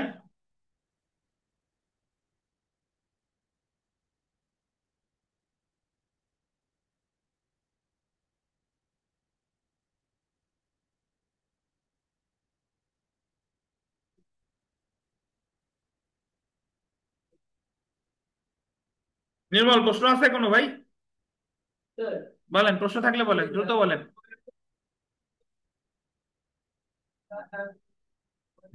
তিনটা পয়েন্ট বলতে প্রথমটা হ্যাঁ। তিনটা প্রধান হুম। আর সরকারি কর্মচারীদের দায়িত্ব পালন বাধা। হ্যাঁ। এই তিনটা অপরাধ যদি মানে হয় বা করে, হ্যাঁ। হ্যাঁ। তাহলে কি তাদের কি ওর বিস্তারিত বললে করতে হবে? কিভাবে, কোন উপায়ে করছে প্রতারণাটা? কি সে ওই তেল বিক্রি করতে গিয়ে করছে, নাকি বিসিএস ক্যাডার হিসেবে করছে, ছদ্মবেশে প্রতারণা, এটা উল্লেখ থাকবে। প্রতারণার সাথে থাকবে যে কোন উপায়ে প্রতারণাটা করছে, বুঝছেন? আর কোন প্রশ্ন? আখিনুর, 224 ধারা দেখেন, চার্জে উল্লিখিত শব্দের অর্থ। ফৌজদারি কার্যবিধির 224 ধারার মতে যে আইন অনুসারে অপরাধ দণ্ডনীয়, চার্জে উল্লিখিত শব্দের অর্থ সেই আইন অনুসারে করতে হবে। আপনি সহজ কথা, যে আইন অনুসারে চার্জ গঠন করবেন সেই আইন অনুসারে চার্জের শব্দ ব্যাখ্যা করতে হবে। উদাহরণস্বরূপ আমি যদি বলি যে ধরেন আমরা সামনে জানবো যে ধর্ষণের শাস্তি বা ধর্ষণের সংজ্ঞা আমাদের দণ্ডবিধি, আপনারা যেটা পড়বেন দণ্ডবিধি 375 376 ধারায় আছে। আর বর্তমানে ধর্ষণের মামলা দণ্ডবিধি অনুসারে হয় না, বর্তমানে ধর্ষণের মামলা হয় নারী ও শিশু নির্যাতন দমন আইনের 9 ধারায়। এখন ওই জায়গা বলা আছে, দণ্ডবিধিতে আছে যে 14 বছরের কম বয়স্ক কোন নারীর সাথে যদি কেউ সম্পর্ক করে, তার সম্মতি থাক বা না থাক, যদি তার সম্মতি থাকেও দণ্ডবিধি অনুসারে সেটা ধর্ষণ, বুঝছেন? কিন্তু দণ্ডবিধি অনুসারে যদি কোনো নারীর বয়স 14 বছরের বেশি হয় এবং সে যদি কোনো সম্মতি দিয়ে কোনো পুরুষের সাথে সম্পর্ক করে, সেটা কিন্তু আবার ধর্ষণ না, বুঝছেন? কিন্তু নারী ও শিশু নির্যাতন দমন আইন 2000-এর 9 ধারায় বলা আছে যে 16 বছরের কম বয়স্ক কোনো বালিকা তার সম্মতি থাক বা না থাক কারোর সাথে যদি সম্পর্ক স্থাপন করে, তাইলে সেটা আবার কি? ধর্ষণ। তাহলে এখন দণ্ডবিধিতে বলতেছে 14 বছরের নিচে, আর নারী ও শিশু নির্যাতন দমন আইনে বলতেছে 16 বছরের নিচে। এখন আপনি যদি পরীক্ষায় এইভাবে বলে যে যার বয়স এক্সাক্ট 15 ইয়ার্স, ধরেন 15 বছর, এরকম কোন নারী যদি কোনো পুরুষের সাথে সম্পর্ক করে, তাহলে বলেন তো দণ্ডবিধি অনুসারে এটা ধর্ষণ হবে কিনা? দণ্ডবিধি অনুসারে এটা ধর্ষণ হবে না। কিন্তু নারী ও শিশু নির্যাতন দমন আইন অনুসারে আবার কি হচ্ছে? ধর্ষণ হচ্ছে, কারণ এটা 16 বছরের কম। এখন ভাই 224 ধারায় বলছে যে আপনি যে আইন অনুসারে চার্জ গঠন করবেন সেই আইন অনুসারে ব্যাখ্যা করতে হবে। এখন মামলা হলো নারী শিশু আর ব্যাখ্যা খুঁজতেছেন দণ্ডবিধির, তাহলে হবে না, বুঝতে পারছেন? যদি মামলা দণ্ডবিধিতে হয় তাহলে দণ্ডবিধির ব্যাখ্যা নিতে হবে, আর যদি মামলা নারী ও শিশু নির্যাতন দমন আইনে হয় তাহলে নারী ও শিশু নির্যাতন দমন আইনের ব্যাখ্যা নিতে হবে। এই যে দেখেন, ফৌজদারি কার্যবিধি 224 ধারার মতে যে আইন অনুসারে অপরাধ দণ্ডনীয়, চার্জে উল্লেখিত শব্দের অর্থ সেই আইন অনুসারে করতে হবে। আর এই 22-23 এই ধারাগুলো আপনার মনে না রাখলেও চলবে, জাস্ট একটু জেনে রাখলাম যে যে আইন অনুসারে চার্জ গঠন করতে হবে সেই আইন অনুসারে চার্জের শব্দাবলী ব্যাখ্যা করতে হবে। আমরা চলে আসি চার্জে ভুলের ফলাফল।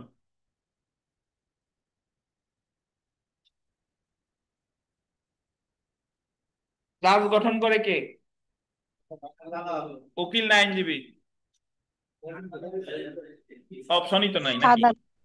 চার্জ গঠন করে আদালত। আদালত। তাহলে চার্জ গঠনে ভুল করবে কে? যে গঠন করবে সেই তো ভুল করবে। এখন চার্জ গঠনে আদালত যদি ভুল করে, তাই না, এই ভুলের কারণে ওই চার্জের ফলাফলটা কি হবে? ওই চার্জ কি বাতিল হবে নাকি বাতিল হবে না? এই ব্যাখ্যাটা প্রদান করেছে আমাদের দণ্ডবিধি 225 আর 232। তো যদি বলে যে চার্জে ভুলের পরিণতি কত কত ধারায় আলোচনা করছে, 225 আর 32। একটু পড়ি দেখেন। চার্জে ভুলের পরিণতি সম্পর্কে 225 ও 232 ধারায় আলোচনা করা হয়েছে। আন্ডারলাইন করেন 225 ও 232।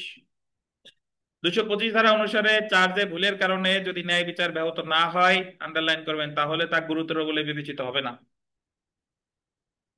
225 ধারায় বলতেছে যে চার্জ গঠনে ভুল আছে, মানে আদালত ভুল করে ফেলছে, কিন্তু ওই ভুলের কারণে ন্যায় বিচার ব্যাহত হয় নাই, তাহলে ওই ভুলের কারণে এটা তেমন কিছু হবে না। বুঝছেন? তাহলে চার্জ গঠনে যদি ভুল থাকে, ওই ভুলের কারণে ন্যায় বিচার ব্যাহত। উদাহরণস্বরূপ আমি আপনাকে একটা কথা বলি, যদি এইভাবে চিন্তা করেন যে আপনি বাংলাদেশ বার কাউন্সিল পরীক্ষা দিতে গেছেন, পরীক্ষা দিতে গিয়ে এই যে ধরেন 28 তারিখে লিখিত পরীক্ষা, এই লিখিত পরীক্ষায় পাস মার্ক হচ্ছে 50। এখন একজন ব্যক্তি সে সবগুলোর উত্তর করছে, করার পরে কিন্তু একটা প্রশ্ন টোটালি ভুল লাগছে, ওইটার উত্তর ওনার হয়ই নাই, মানে ওই প্রশ্নটা টোটালি কি ভুল।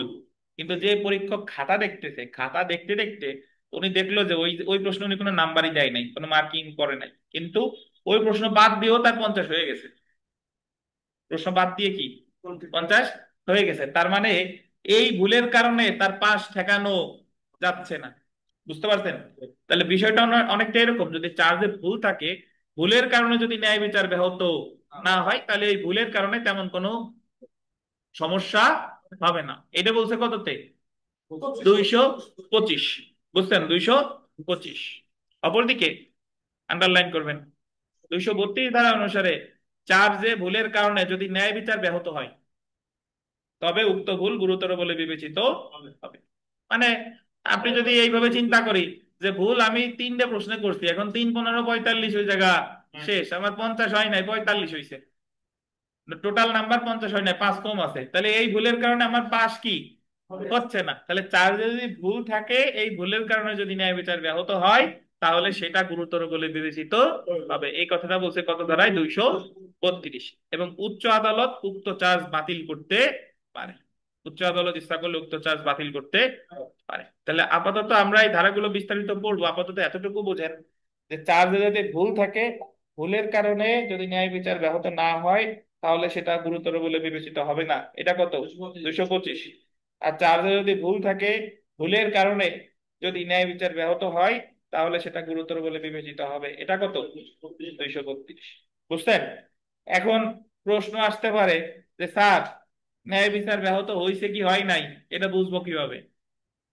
এটা আমি পরিমাপ করব কিভাবে? পরিমাপ করার জন্যই এখন আমরা বিস্তারিত পড়বো, বাট আপাতত এতটুকু বুঝলাম যে ভুলের কারণে ন্যায় বিচার ব্যাহত না হলে ঠিকঠাক থাকবে 225।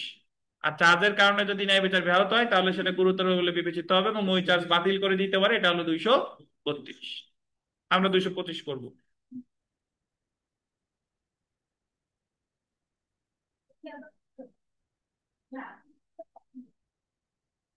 আসতেছি, দেখেন, আগে 225-এ আসি।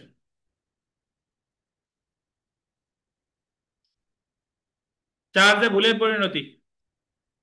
ফৌজদারি কার্যবিধি 225 ধারা মতে চার্জ বা অভিযোগে অপরাধের বর্ণনা, অন্য কোনো তথ্য পরিবেশনের সময় কোনো ভুল হলে, কোনো কিছু বাদ পড়লে, যদি আন্ডারলাইন করবেন আসামি বিভ্রান্ত না হয়, বা আন্ডারলাইন করবেন ন্যায় বিচার ব্যাহত না হয়, তাহলে তা মামলার কোনো পর্যায়ে গুরুতর বলে বিবেচিত হবে না। অর্থাৎ চার্জে ভুল ছিল, বাট এই ভুলের কারণে আসামি বিভ্রান্ত হয় নাই, তাহলে এটা গুরুতর বলে বিবেচিত হবে। অর্থাৎ এই ধরনের ভুলের কারণে মামলার বিচারে কোনো ধরনের ব্যাঘাত সৃষ্টি হবে না। এখন আমরা এখানে একটা উদাহরণ পড়ি। উদাহরণ 1, কাবিরকে দণ্ডবিধির 242 ধারায় চার্জ করা হয়েছে, যে মানে কাবির একজন ব্যক্তি, তার বিরুদ্ধে মামলা হয়েছে দণ্ডবিধির 242 ধারায়, এবং চার্জে লিখছে যে কাবির জাল মুদ্রা দখলে রেখেছে এবং যখন সে উহা দখলে এনেছে তখন সে জাল বলে জানতো। চার্জে উল্লেখ করছে যে কাবির জাল মুদ্রা দখলে রাখছে, আর যখন সে দখলে রাখছে ওই মুহূর্তে সে জানতো এই মুদ্রাগুলো হলো কি বলেন জাল। বুঝছেন? তো কিন্তু চার্জে প্রতারণা শব্দটি বাদ পড়েছে। চার্জে প্রতারণা শব্দটি বাদ পড়ছে, ভুল ক্রমে এই জায়গায় প্রতারণা কথাটা লেখা হয়নি। এখন কাবির রে তো আদালত সাজা দিয়ে দিছে, নিম্ন আদালত সাজা দিয়ে দিছে। সাজা দেওয়ার পরে কাবির ভাব ধরছে আপিল আদালতে গিয়ে যে ওনার আমারে যে সাজা দিছে এই সাজা ঠিকঠাক হয় না, আমার সাজা বাতিল করা হোক। আদালত বলল যে কেন বাতিল করা হবে? কারণ ওই জায়গাতে প্রতারণা কথাটা লেখা নাই, তার মানে আমার প্রতারণার কোনো উদ্দেশ্য ছিল না, এই কারণে আমার চার্জ বাতিল করা হোক। এখন আদালত বলবে যে কাবির তুমি এত ভাব ধরো না, তোমার প্রতারণা শব্দটা নাই থাকতে পারে কিন্তু চার্জেতে এতটুকু আছে যে তুমি জাল মুদ্রা রাখছো। আর জাল মুদ্রা যখন রাখেও তুমি জাল প্রতারণা, তুমি সেটা জাল জেনেই তোমার দখলে রাখছো। এখন জাল মুদ্রা তো জমানো কারো হবি না, তোমার তো হবি না, তুমি তো প্রতারণা শব্দটা যদিও চার্জে লেখে নাই, বাট তোমার প্রকৃত উদ্দেশ্য কি ছিল? প্রতারণা করা। তো এই জায়গায় প্রতারণা শব্দটা না থাকায় তেমন কোনো সমস্যা হয় নাই, তাই চার্জ ঠিকঠাক আছে। আপিল আদালত বা রিভিশন আদালত বলবে যে এই চার্জ বাতিল করা হবে না, এবং এইখানে ন্যায় বিচার ব্যাহত হয় নাই, তাই এই চার্জ গুরুতর বলে বিবেচিত হবে না। বুঝছেন? গতকাল এই বাজারে একটা ঘটনা ঘটছে, আপনারা জানেন কিনা আমার হলো বেনজির সাহেব বললো, গতকাল উনি আসছিল যে এক লোক নাকি আম কিনতে গেছে না ফলের দোকানে, যেন কি কিনতেছে, কেনার পরে সে 200 টাকার নোট দিছে। নোট দেওয়ার পরে ওই দোকানদার বলতেছে যে ভাই এটা তো জাল নোট। তো জাল নোট, এরপরে সে বলতেছে যে না জাল না। এই কথা বলার পর পকেটের একটা বান্ডিল আর একটা বের করছে, সব একই নোটের বান্ডিল। ধরা খাই কিভাবে বুঝেন? তো এটা নে এটা নে, যেটা দেয় সেটা জাল। এরপরে তো ওই লোকের সন্দেহ হয়েছে, আশেপাশের লোক আইসে দিছে কোনো দোলাই, এবং তারপরে ওর পকেটে ওই আরো টাকার বান্ডিল পাওয়া গেছে। জি। তাহলে ও যদি ওই 200 টাকা নিয়ে যদি চেঁচামেচি না করতে যে ভাই আমারে আর একজন দিছে আমি সরে যাই, কিন্তু ও আরো প্রমাণ করতে চাইছে যে না এটি ঠিকঠাক আছে। এখন ও যদি এই এই মামলায় যদি বলে যে আমি তো জাল মুদ্রা জেনেই রাখছি কিন্তু আমার প্রতারণা করার কোনো উদ্দেশ্য ছিল না, কোনো কাজ হবে না। বুঝছেন? আচ্ছা, উদাহরণ 2-এ আসি।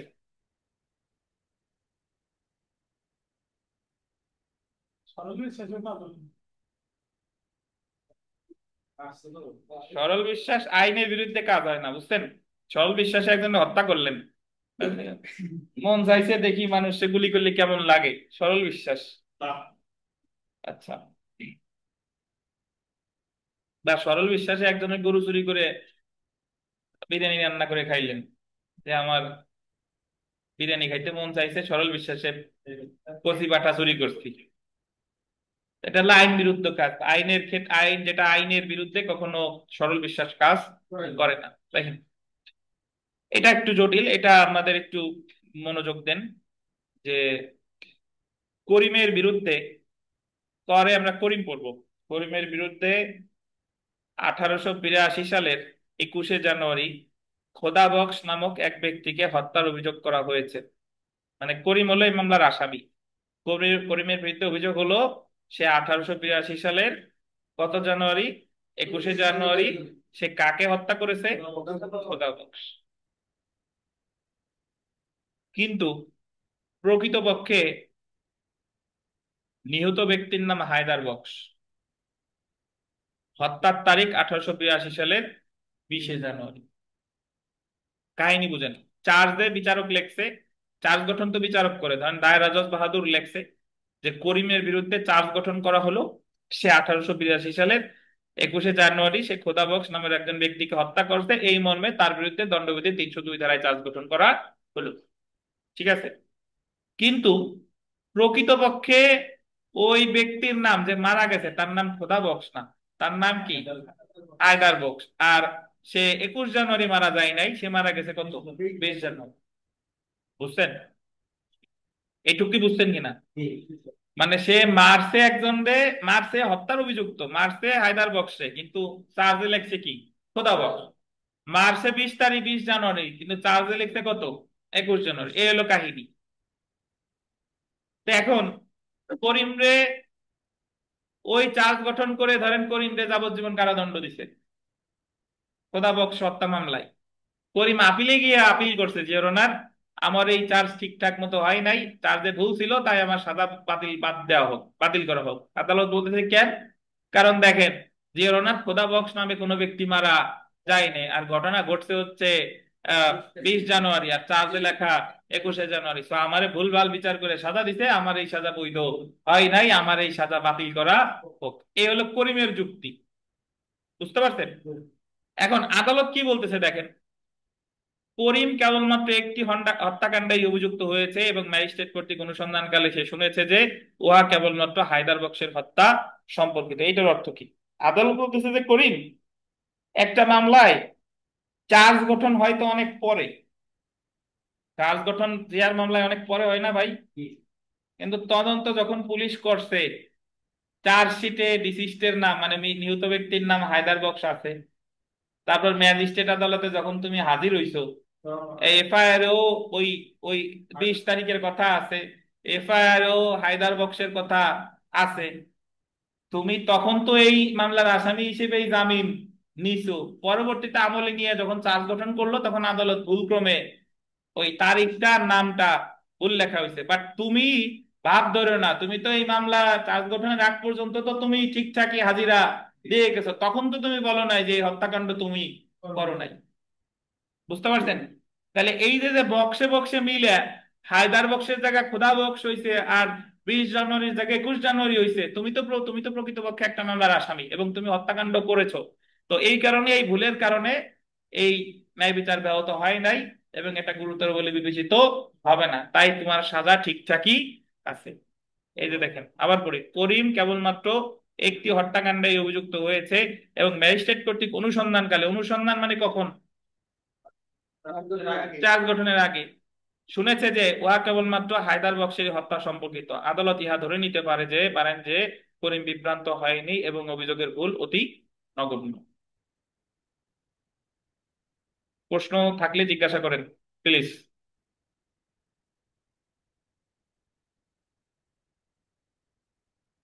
এই ফ্যাক্টটা কি বুঝছেন বেল্লাল? জি স্যার। বিমল সাহেব বোঝেন নাই? জি, এই তো দেখছেন। কে বোঝেন, কে কে বোঝেন নাই বলেন। আচ্ছা বিমল সাহেব, আমি বলতেছিলাম যে একটা মামলায় চার্জ গঠন করা হয় একটা জিআর মামলায়, যেন হত্যা মামলা ডেফিনেটলি জিআর মামলা, তাহলে হত্যা মামলায় চার্জ গঠন করে কবে তা কি জানেন? আজকে ক্লাসের শুরুতে বলছি যে হত্যা মামলায় চার্জ গঠন করে পুলিশ রিপোর্ট দেওয়ার পরে, পুলিশ রিপোর্ট একসেপ্ট করার পর মামলা যখন বদলি করে দিল, বদলি করার পর ওই আদালতে গিয়ে চার্জ গঠন হয়। মানে চার্জ গঠনের আগে এই মামলাটা আরো কয়েক বছর যাবত চলে। আমি উদাহরণস্বরূপ বলি যে সাগর রুনি হত্যা মামলার পুলিশ রিপোর্ট এখনো দাখিল করে না। এখন ধরেন ওই মামলায় যদি কাউকে গ্রেফতার করে থাকে, তাহলে সে তো এই যে জামিন নিছে সাগর রুনির কথা বইলা, নাকি? আর প্রতি ধার্য তারিখে তারিখে তার সাগর রুনির হত্যা মামলার হাজিরা দিতে হচ্ছে, এবং সে এই মুহূর্তে এই মামলাটা আছে অনুসন্ধান পর্যায়ে। কি পর্যায়ে? অনুসন্ধান। তাহলে এখন ধরেন সাগর রুনি হত্যা মামলার রায় দিতে, মানে সরি, ওই পুলিশ রিপোর্ট দিলে আমলে নিয়ে চার্জ গঠন করছে ওই আসামির বিরুদ্ধে, চার্জ গঠন কইরা, তো চার্জে আদালত ভুলক্রমে সাগরের জায়গা হয়ে গেছে ধরেন, কি বলা যায়, সাগর, সাগর ওই জায়গা ধরেন হয়ে গেছে পাগর, আর রুনির জায়গা হয়ে গেছে ধরেন, আচ্ছা, মনি হয়ে গেছে ধরেন। ভুলক্রমে আদালত ওই কথাটা লিখে ফেলছে। এখন যখন ওই আসামিরে সাগর রনি হত্যাকাণ্ডে সাজা দিয়ে দিছে, তখন সে দেখলো যে এটা তো সাগর রনি মামলায় আমার সাজা দেয় নাই, আমার সাজা দিছে হলো পাগর আর মনি হত্যা মামলায়। ঠিক আছে, এখন সে আদালতে গিয়ে আপিল করছে যে ওর অনার, এই পাগর আর মনি নামে কোনো ব্যক্তি মারা যায় নাই, তো আমারে যাদের মামলার বিচার করে সাজা দিয়েছে এই বিচার ঠিকঠাক হয় নাই, আমারে খালাস দেওয়া হোক। বুঝছেন? তখন আদালত বলবে যে তুমি চার্জ গঠন করতে তো 12 বছর পরে, 12 বছর যাবত যখন মামলাটা অনুসন্ধানরত ছিল, তখন তো কোর্ট থেকে যেমন সাগর রুনি হত্যা মামলায় জামিন নিছো, সব জায়গায় তো সাগর রুনিও ছিল। তো এই জায়গায় আদালত এই যে যে ভুলটা করছে, এটা হলো ক্লারিক্যাল মিস্টেক, করণিক ভুল, যে নামে নামে মিল হয় ভুল ক্রমে ওই কথা লিখে রাখছে। বাট তুমি তো এতদিন ধরে হত্যা মামলার আসামি, এটা তো তুমি স্বীকার করে আসছো, আর মামলাটা চার্জ গঠনের আগ পর্যন্ত নাম ধাম সব জায়গায় ঠিকঠাকই ছিল। সো পোস্টমর্টম রিপোর্টেও নাম সাগর রুনি আছে, কিন্তু চার্জ গঠনে শুধু হয়ে গেছে ভুল। সো এই যে যে ভুলটা করছে, এই ভুল তেমন গুরুতর বলে বিবেচিত হবে না এবং তোমার সাথে কি আছে, বৈধ আছে। বুঝছেন? এটাই বলছে আমাদের 225 ধারা। আমরা 232-এ চলে আসি।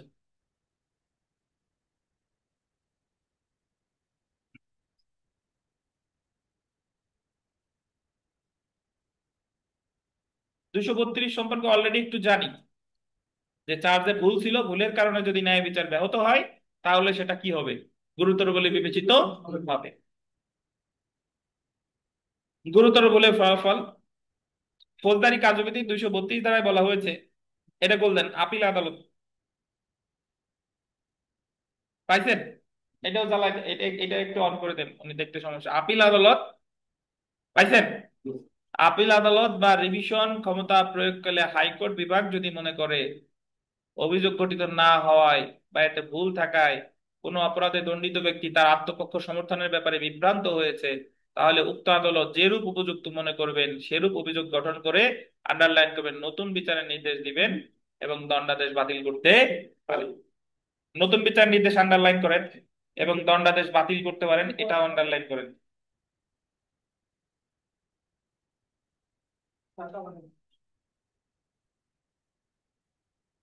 আচ্ছা, এই কথাটার অর্থ বুঝেন। এই কথাটার অর্থ হলো যে চার্জে যদি ভুল থাকে, ভুলের কারণে যদি ন্যায় বিচার ব্যাহত হয়, তাহলে সেটা গুরুতর বলে বিবেচিত হবে এবং এই চার্জটা বাতিল করতে পারে কে কে? আপিল আদালত পারে। ওই যে গোল দিতে বলছিলাম, আপিল আদালত পারে। আর রিভিশন ক্ষমতা প্রয়োগকালে কে পারে? হাইকোর্ট বিভাগ পারে। পরীক্ষায় প্রশ্ন আসবে যে 232 ধারায় এই চার্জ বাতিল করতে পারে কে? আপিল আদালত, অথবা রিভিশন ক্ষমতা প্রয়োগকালে কে বলে? হাইকোর্ট। এবং আসামি যদি বিভ্রান্ত হয় আর কি, সেই ক্ষেত্রে এই যে আন্ডারলাইন করে নতুন বিচারের নির্দেশ দিবে, নতুন বিচারের নির্দেশ দিবে। আর আগের চার্জের যে দণ্ডাদেশ, এই দণ্ডাদেশ কি করে দিবে? বাতিল করে দিবে। বাতিলের নিচে রাখেন quash, Q U A QUASH,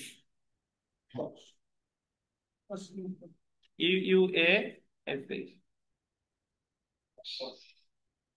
quash মানে কাঁচা আমের কোয়াশ লেখেন না আবার। কোয়াশ, এই কোয়াশ মানে হলো আপনার বাতিল করা। আমাদের ফৌজদারি কার্যবিধিতে আমরা সামনে গিয়ে পড়বো 561 ক ধারায়, হাইকোর্ট ডিভিশনে inherent power of the high court division. High court বিভাগে 561 ক ধারায় কোয়াশমেন্টের আবেদন করে। কোয়াশমেন্ট মানে হলো বাতিল। কিন্তু 561 ক ধারা যদি আপনি বাটি দিয়ে তল্লাশি করেন, ওই জায়গায় কোয়াশ শব্দটা নাই। তাহলে কোয়াশ শব্দটা আছে হলো, কোয়াশ মানে শব্দটা আছে কত ধারায়? 232 ধারায়। তো যদি পরীক্ষায় প্রশ্ন আসে যে কোয়াশ শব্দটা কত ধারায় আছে, তাহলে উত্তর কি হবে বলেন? 232 ধারায়। আর এই কোয়াশ মানে হচ্ছে বাতিল। দণ্ডাদেশ বা পূর্ববর্তী চার্জের উপর ভিত্তি করে যে দণ্ড দিছে এটা বাতিল করবে কে করবে? আপিল আদালত করবে। অথবা রিভিশন ক্ষমতা প্রয়োগকালে কে বলে? রিভিশন ক্ষমতা প্রয়োগকালে হাইকোর্ট। তাহলে 25-এ হলো বাতিল করবে না নাকি? আর 32-এ হলো বাতিল করবে নাকি নির্মল? আচ্ছা, আমরা আরেকটা উদাহরণ পড়ে ফেলি, আবার একটু খোদা বক্স হায়দার বক্সে ফেরত আসি। সেকেন্দার বক্স দেখছেন নাটক?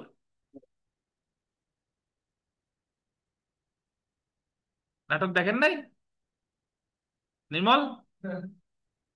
হাসেন কে? লজ্জা পাচ্ছেন কে? দেখেন, দেখেন ও সারা দিচ্ছে, আমাদের সাথে ক্লাস করতেছে। ঠিক ঠিকই। দেখেন কে, আচ্ছা আমরা বিরতিতে যাবো আর একটু পরে, আর 2-3 মিনিট পরে। এটা একটু পড়ি। করিমকে 1882 সালের 20 জানুয়ারি হায়দার বক্সকে এবং 1882 সালের 21 জানুয়ারি খোদা বক্সকে হত্যার জন্য চার্জ করা হয়েছে। একটু বুঝেন, চার্জ করা হয়েছে মানে চার্জ গঠন করছে। তার বিরুদ্ধে দুইটা হত্যা মামলা হয়েছে। প্রথম মামলা হয়েছে যে 1882 সালের 20 জানুয়ারি সে হত্যা করছে কারে? হায়দার বক্স। আর পরের দিন হত্যা করছে কারে? খোদা বক্স। এই কাহিনীটুকু ধাপে ধাপে বুঝেন। তার বিরুদ্ধে, করিম একজন ব্যক্তি, তার বিরুদ্ধে দুইটা হত্যা মামলা হয়েছে। হত্যা মামলায় উল্লেখ আছে প্রথম 20 জানুয়ারি সে হত্যা করছে কারে? হায়দার বক্স রে, আর 21 জনের হত্যা করছে কারে? খোদা বক্স। একটু বুঝছেন? পরে দেখেন, হায়দার বক্সকে হত্যার জন্য খোদা বক্স তাকে গ্রেফতারের চেষ্টা করেছিল। আমাদের বাংলা সিনেমাগুলোতে দেখবেন যখন একজন একটা আকাম করছে, একটা হত্যা করছে, তখন আর একজন যাইয়ে তারে ওই মানে ধরেন সে পুলিশ অফিসার, সে তারে হত্যার চেষ্টা মানে গ্রেফতারের চেষ্টা করছে। তো তখন ওই লোক বলছে যে ওরে মারছি, বক্সে বক্সে মিল আছে, তাও তুই আমার গ্রেফতার করতে আসছিস, তাহলে ওরে তো মারছি, তোরেও মারবো। তাহলে আগে মারছে ধরেন আইদার বক্সে, আর খোদা বক্স একজন পুলিশ পুলিশ আমি উদাহরণস্বরূপ বুঝাচ্ছি আর কি, ধরা যাক। তো খোদা বক্স যখন গ্রেফতার করতে গেছিল তখন করিম রাগ হয়ে ওরেও মারছে যে বক্সে নির্মূল করে ফেলাবো। ঠিক আছে, আচ্ছা, এইটুক তো বুঝছেন। আচ্ছা, হায়দার বক্সকে হত্যার অভিযোগে অভিযুক্ত হয়ে খোদা বক্সকে হত্যার জন্য তার বিচার হলো। মানে সে তো দুইটা মামলার আসামি, একটা হলো হায়দার বক্স আর একটা কি খোদা বক্স। এখন তার বিচার হয়েছে খোদা বক্সের মামলায়, মানে পরে যে হত্যাটা করছে সেই হত্যার বিচার হয়েছে। প্রকৃতপক্ষে যে সকল সাক্ষী উপস্থিত ছিল তারা সকলে হায়দার বক্সের হত্যাকাণ্ডের সাক্ষী, তার বিচার হয়েছে পরের হত্যা মামলার। কিন্তু ওই হত্যা মামলায় যারা সাক্ষী দিছে তারা সবাই প্রথম হত্যা মামলার সাক্ষী। বুঝেন কিনা? তারা তো প্রথম মামলা হত্যা মামলার সাক্ষী যদি হয় তাহলে তারা হায়দার বক্সের হত্যার বিচার হবে, কিন্তু খোদা বক্সের হত্যার বিচার কেন হবে? তাহলে সাক্ষী দিছে আগের হত্যার, কিন্তু সাজা দিছে কি পরের হত্যার, তাহলে এটা কি হইলো বলেন? আচ্ছা, তো যখন তারা সাজা দিয়ে ফেলছে তখন সে গিয়ে আদালতে আপিল করছে বা রিভিশন করছে, এবং আদালতের কাছে সে বুঝাচ্ছে যে অর্ডার, আমি হত্যাকাণ্ড করতেই পারি এবং আমারে আপনি সাজা দিতেই পারেন, অপরাধ করলে সাজা পাবো, কিন্তু আমার বিচারটা তো কি হতে হবে, স্বচ্ছ হইতে হবে। দেখতে মর্জি হয় যে হায় খোদা বক্সে হত্যা মামলার বিচার করছে, কিন্তু এই মামলায় যারা সাক্ষ্য প্রদান করছে তারা কেউ এই মামলার সাক্ষী না, তারা সবাই হলো হায়দার বক্সের হত্যাকাণ্ডের সাক্ষী। তাই আমার এই সাজা কোয়াশ করা হোক, মানে বাতিল করা হোক। এবং আদালত দেখলো যে হ্যাঁ ঘটনা তো সত্য, তাহলে আদালত এই সাজা বাতিল করে দিয়ে পুনরায় চার্জ গঠন করে নতুন করে বিচারের নির্দেশ দিতে পারে। এই যে দেখেন, আদালত এখানে ধরে নিতে পারেন যে করিম বিভ্রান্ত হয়েছে এবং ভুলটি গুরুতর ভুল বলে বিবেচিত হবে। বুঝছেন? তাহলে মোটামুটি আপনারা যারা প্রথম, আপনাদের কাছে একটু জটিল লাগতে পারে, আমি চেষ্টা করলাম খুব সহজ ভাবে বোঝানোর। ওই আগের উদাহরণেও হায়দার বক্স খোদা বক্স আছে, এই জায়গাও হায়দার বক্স খোদা বক্স আছে। আগের উদাহরণ হলো হত্যাকাণ্ড একটাই, 25-এর উদাহরণে একজন মারা গেছে কিন্তু ভুলক্রমে চার্জ হয়ে গেছে আর একজনের নাম, তাহলে ওটা গুরুতর বলে বিবেচিত হবে না। আর এই 32-এর উদাহরণে হত্যাকাণ্ড কয়টা? দুইটা, কিন্তু একজনের বিচার হইছে কিন্তু সাক্ষী দিছে কারা? অন্য হত্যাকাণ্ডে, তাহলে এটা গুরুতর বলে বিবেচিত হবে এবং এই পুনর্বিচারের নির্দেশ দেবে এবং এই চার্জ কি হবে? বাতিল হবে। এবং এটা বাতিল করতে পারবে কি? আপিল আদালত বা রিভিশন ক্ষমতা প্রয়োগকালে হাইকোর্ট। তাহলে পরীক্ষায় প্রশ্ন আসবে যে 232 ধারা চার্জ কে বাতিল করতে পারে? আপিল আদালত বা রিভিশন ক্ষমতা প্রয়োগকালে হাইকোর্ট বিভাগ। যদি বলে কোয়াশ শব্দটার উল্লেখ আছে কত ধারায়? 201। তো আমাদের বিরতি, 10-15 মিনিট পরে আবার ইনশাল্লাহ শুরু হবে। ঠিক আছে, তাহলে আমরা চার্জে পরিবর্তন সম্পর্কে পড়েছি, চার্জে পরিবর্তন, সরি হ্যাঁ, চার্জে ভুল ভুল সম্পর্কে পড়েছি 225 আর 232। বেল্লাল, আপনি একটু বলেন দিই যে চার্জে যদি ভুল থেকেই যায় তাহলে কি হতে পারে?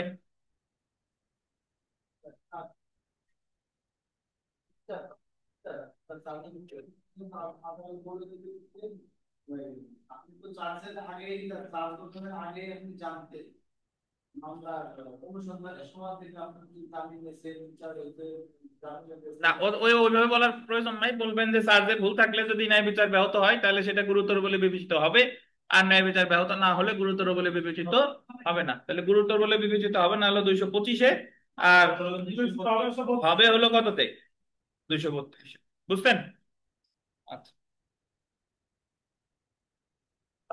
তাহলে আমরা পড়া শুরু করি। দেখেন যেখানে ছিলাম তারপর থেকে পড়া শুরু করি।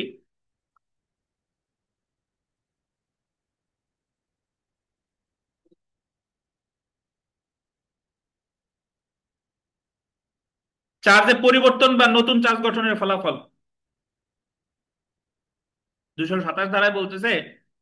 এর আগে আমরা 227 দ্বারা পড়ছি যে চার্জে কোনো পরিবর্তন করতে পারে 227 ধারা অনুসারে কখন বলেন তো? রায় ঘোষণার পূর্বে, রায় ঘোষণার পূর্বে। আচ্ছা, ফৌজদারি কার্যবিধি 227 ধারা মতে আদালত রায় ঘোষণার পূর্বে যে কোনো সময় চার্জ পরিবর্তন করতে পারে বা নতুন চার্জ গঠন করতে পারে। চার্জের এরূপ পরিবর্তন হলে প্রত্যেকটি পরিবর্তন বা সংযোজন আন্ডারলাইন করবেন, আসামিকে পড়ে শোনাতে হবে এবং বুঝাইতে হবে। পরীক্ষায় প্রশ্ন আসবে যে চার্জে যদি পরিবর্তন হয় তাহলে কারে পড়ে শোনাবে? আসামিকে অবশ্যই পড়ে শোনাতে হবে। প্রতিকার, এ জায়গায় আসামির প্রতিকারের আসামি কেটে লেখেন সংক্ষুব্ধ ব্যক্তির প্রতিকার লেখেন, সংক্ষুব্ধ ব্যক্তির প্রতিকার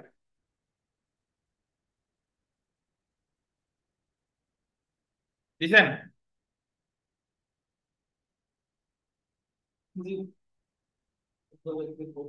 হুম। চার্জে চার্জ পরিবর্তন বা সংযোজনের ফলে আসামি অবলিক রাষ্ট্রপক্ষ সংক্ষুব্ধ হলে, আসামি বা রাষ্ট্রপক্ষ সংক্ষুব্ধ হলে উচ্চ আদালতে রিভিশন করতে পারবে। তাহলে চার্জে যদি পরিবর্তন করে তাহলে সংক্ষুব্ধ পক্ষের প্রতিকার হলো কি বলেন? রিভিশন, উচ্চ আদালতে রিভিশন করা। তাতে এই রিভিশনটা স্বয়ং আসামিও করতে পারে, এই রিভিশনটা স্বয়ং কে বাদী মানে রাষ্ট্রপক্ষও করতে পারে। লেখা নাই বলেই তো লিখতে বললাম, লেখেন নাই? রাষ্ট্রপক্ষ বলছি না, মানে বাদী সংক্ষুব্ধ আসামি বা রাষ্ট্রপক্ষ ওই জায়গায় লেখেন নাই। আর এটাও লিখতে বলছি যে চার্জ পরিবর্তন বা সংযোজনের ফলে আসামি অবলিক রাষ্ট্রপক্ষ বা আসামি বা রাষ্ট্রপক্ষ লিখতে বলছি, লেখেন নাই?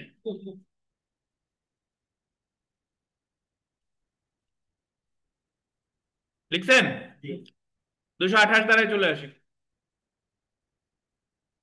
চার্জ পরিবর্তনের ফলে যখন বিচার চলতে পারে, চার্জ পরিবর্তনের ফলে যখন বিচার চলতে পারে, ফৌজদারি কার্যবিধি 228 ধারার মধ্যে চার্জ পরিবর্তনের কারণে আন্ডারলাইন করবেন যদি আসামি আত্মপক্ষ সমর্থনে ক্ষতিগ্রস্ত না হয়, আত্মপক্ষ সমর্থনে ক্ষতিগ্রস্ত না হয়, মানে চার্জ পরিবর্তন হয়েছে বাট আসামির এতে কোনো সমস্যা হয় নাই, বা সরকার পক্ষের ক্ষতিগ্রস্ত হওয়ার সম্ভাবনা না থাকলে পরিবর্তিত বা সংশোধিত অভিযোগকে মূল অভিযোগ ধরে আদালত বিচার শুরু করতে পারে। তাহলে চার্জে পরিবর্তনের কারণে যদি কেউই ক্ষতিগ্রস্ত না হয় তাহলে বিচার চলবে, এটা হলো 228।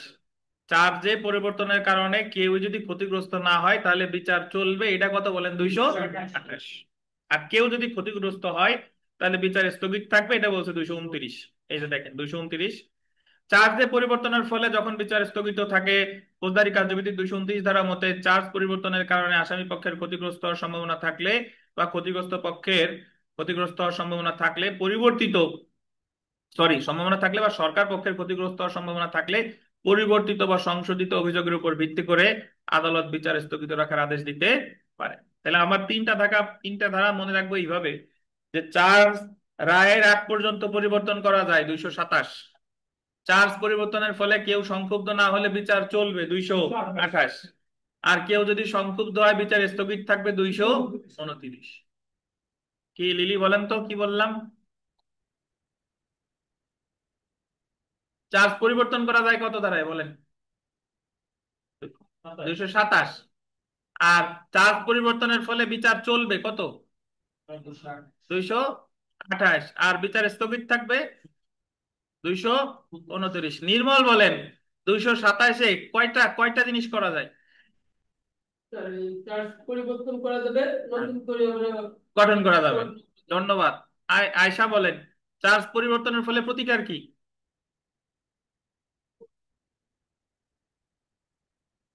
সংক্ষুব্ধ ব্যক্তি প্রতিকার কি? আখিনুর বলে দিছে যে চার্জ পরিবর্তনের ফলে সংক্ষুব্ধ ব্যক্তির প্রতিকার হলো রিভিশন। এই রিভিশনটা বাদী পক্ষও করতে পারে অথবা কি রাষ্ট্রপক্ষও করতে, মানে আসামি পক্ষও করতে পারে। বুঝছেন? তো তাহলে আমরা এই যে যে চার্জের এই যে যে আপনাদের যে শীটটা দিছিলাম প্রথমটা তো এতটুকুই নাকি? প্রথমটা এতটুক না? জি। তাহলে আমাদের এই যে যে চার্জে যা পড়লাম এখন আমরা একটু বইয়ের সাথে একটু মিলাই, একটু বইতে চলে আসি, আসেন। বই আছে কাছে?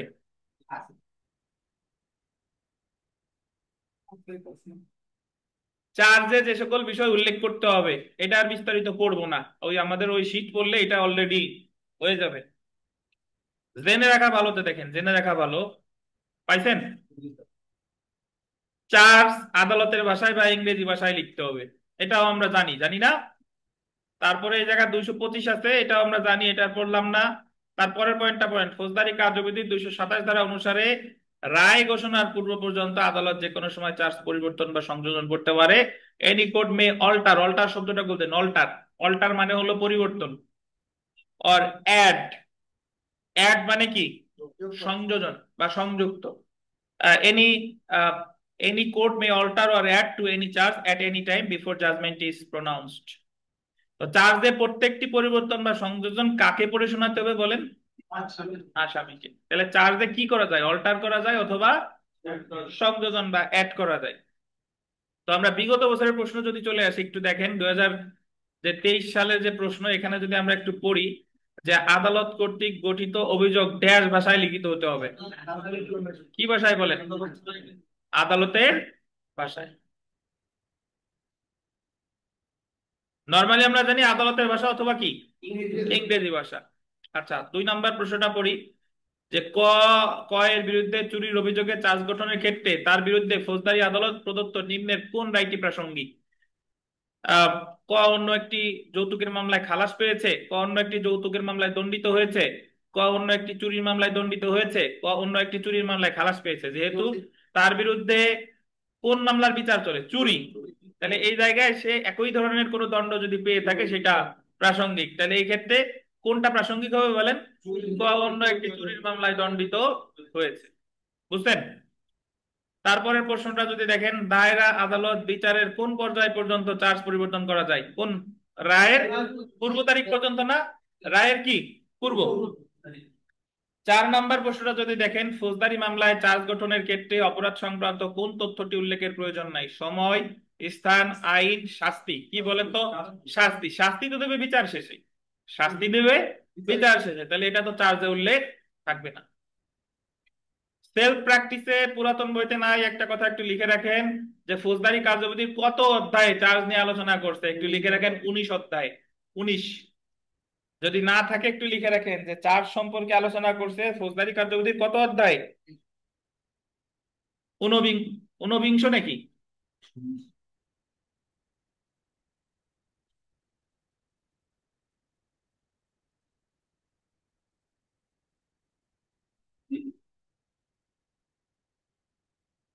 তাহলে 29-এ কি বলে শাকিল,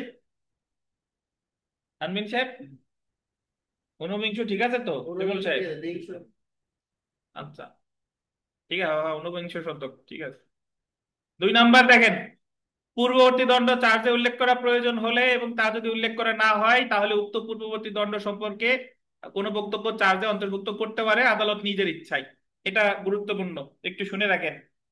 যদি পূর্ববর্তী দণ্ড তো চার্জে উল্লেখ করতে পারে, এটা তো আপনারা জানেন। যদি চার্জে উল্লেখ না করে তাহলে এটা চার্জে উল্লেখ করা যায় কখন?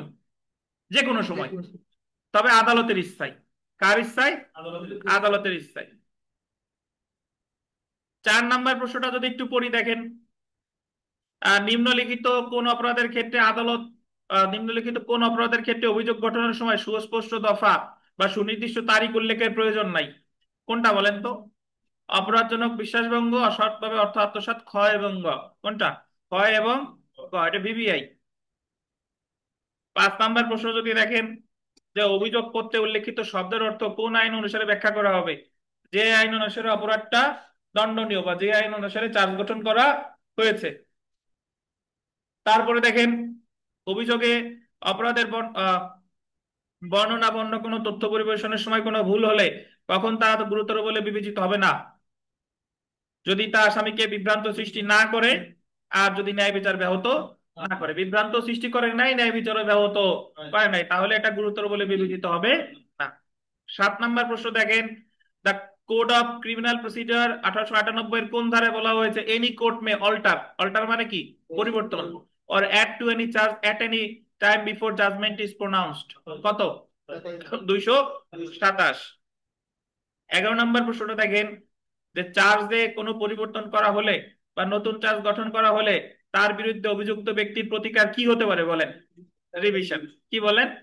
রিভিশন। আর এখানে একটা কথা, একটু এটা একটু ভিভিআই আমরা ওখানে পড়ি নাই, যে চার্জ পরিবর্তন, এটা 13 নাম্বার, চার্জ পরিবর্তনের কারণে সাক্ষী পুনঃতলব করা যায়, recall of witnesses when charge altered, কত ধারায়? 231। এখানে একটু লিখে রাখেন যে সাক্ষীর পুনঃতলব আছে 540 ধারায়। পুনঃতলব, এই যে পুনঃতলব, এটা দুই জায়গায় আছে ফৌজদারি কার্যবিধির, একটা হলো 231 আর একটা হলো 240। রিকল, সাক্ষী রিকল করে 231, আর একটা হলো 540, সরি 231 আর কত, 540। 232 আর 231 লেখাই আছে 540 ধারা।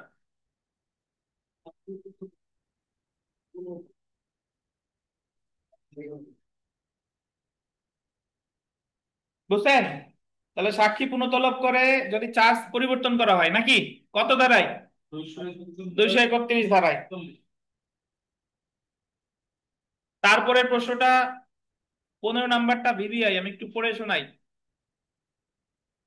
আপিল আদালত বা হাইকোর্ট বিভাগ রিভিশন ক্ষমতা প্রয়োগকালে যদি মনে করে অভিযোগ গঠিত না হয় বা তাতে ভুল থাকায় কোনো অপরাধের জন্য দণ্ডিত ব্যক্তি তার আত্মপক্ষ সমর্থনের ব্যাপারে বিভ্রান্ত হয়েছে, তাহলে আদালত নিম্নলিখিত কোন সিদ্ধান্ত দিতে পারে? আসামিকে অভিযোগ গঠন করে নতুন বিচারের নির্দেশ দিতে পারে। 16 ভিভিআই, যে অভিযোগ গঠনে ব্যাপকতার ভুলের কারণে দণ্ডিত ব্যক্তি গোল দেন, দণ্ডিত ব্যক্তি তার আত্মপক্ষ সমর্থনের ব্যাপারে গোল দিবেন বিভ্রান্ত হলে আদালত কখন অভিযোগ গঠন করে বিচারের নির্দেশ দিতে পারে? কখন? আপিলে বা হাইকোর্ট বিভাগ কি প্রধান শিক্ষক রিভিশন ক্ষমতা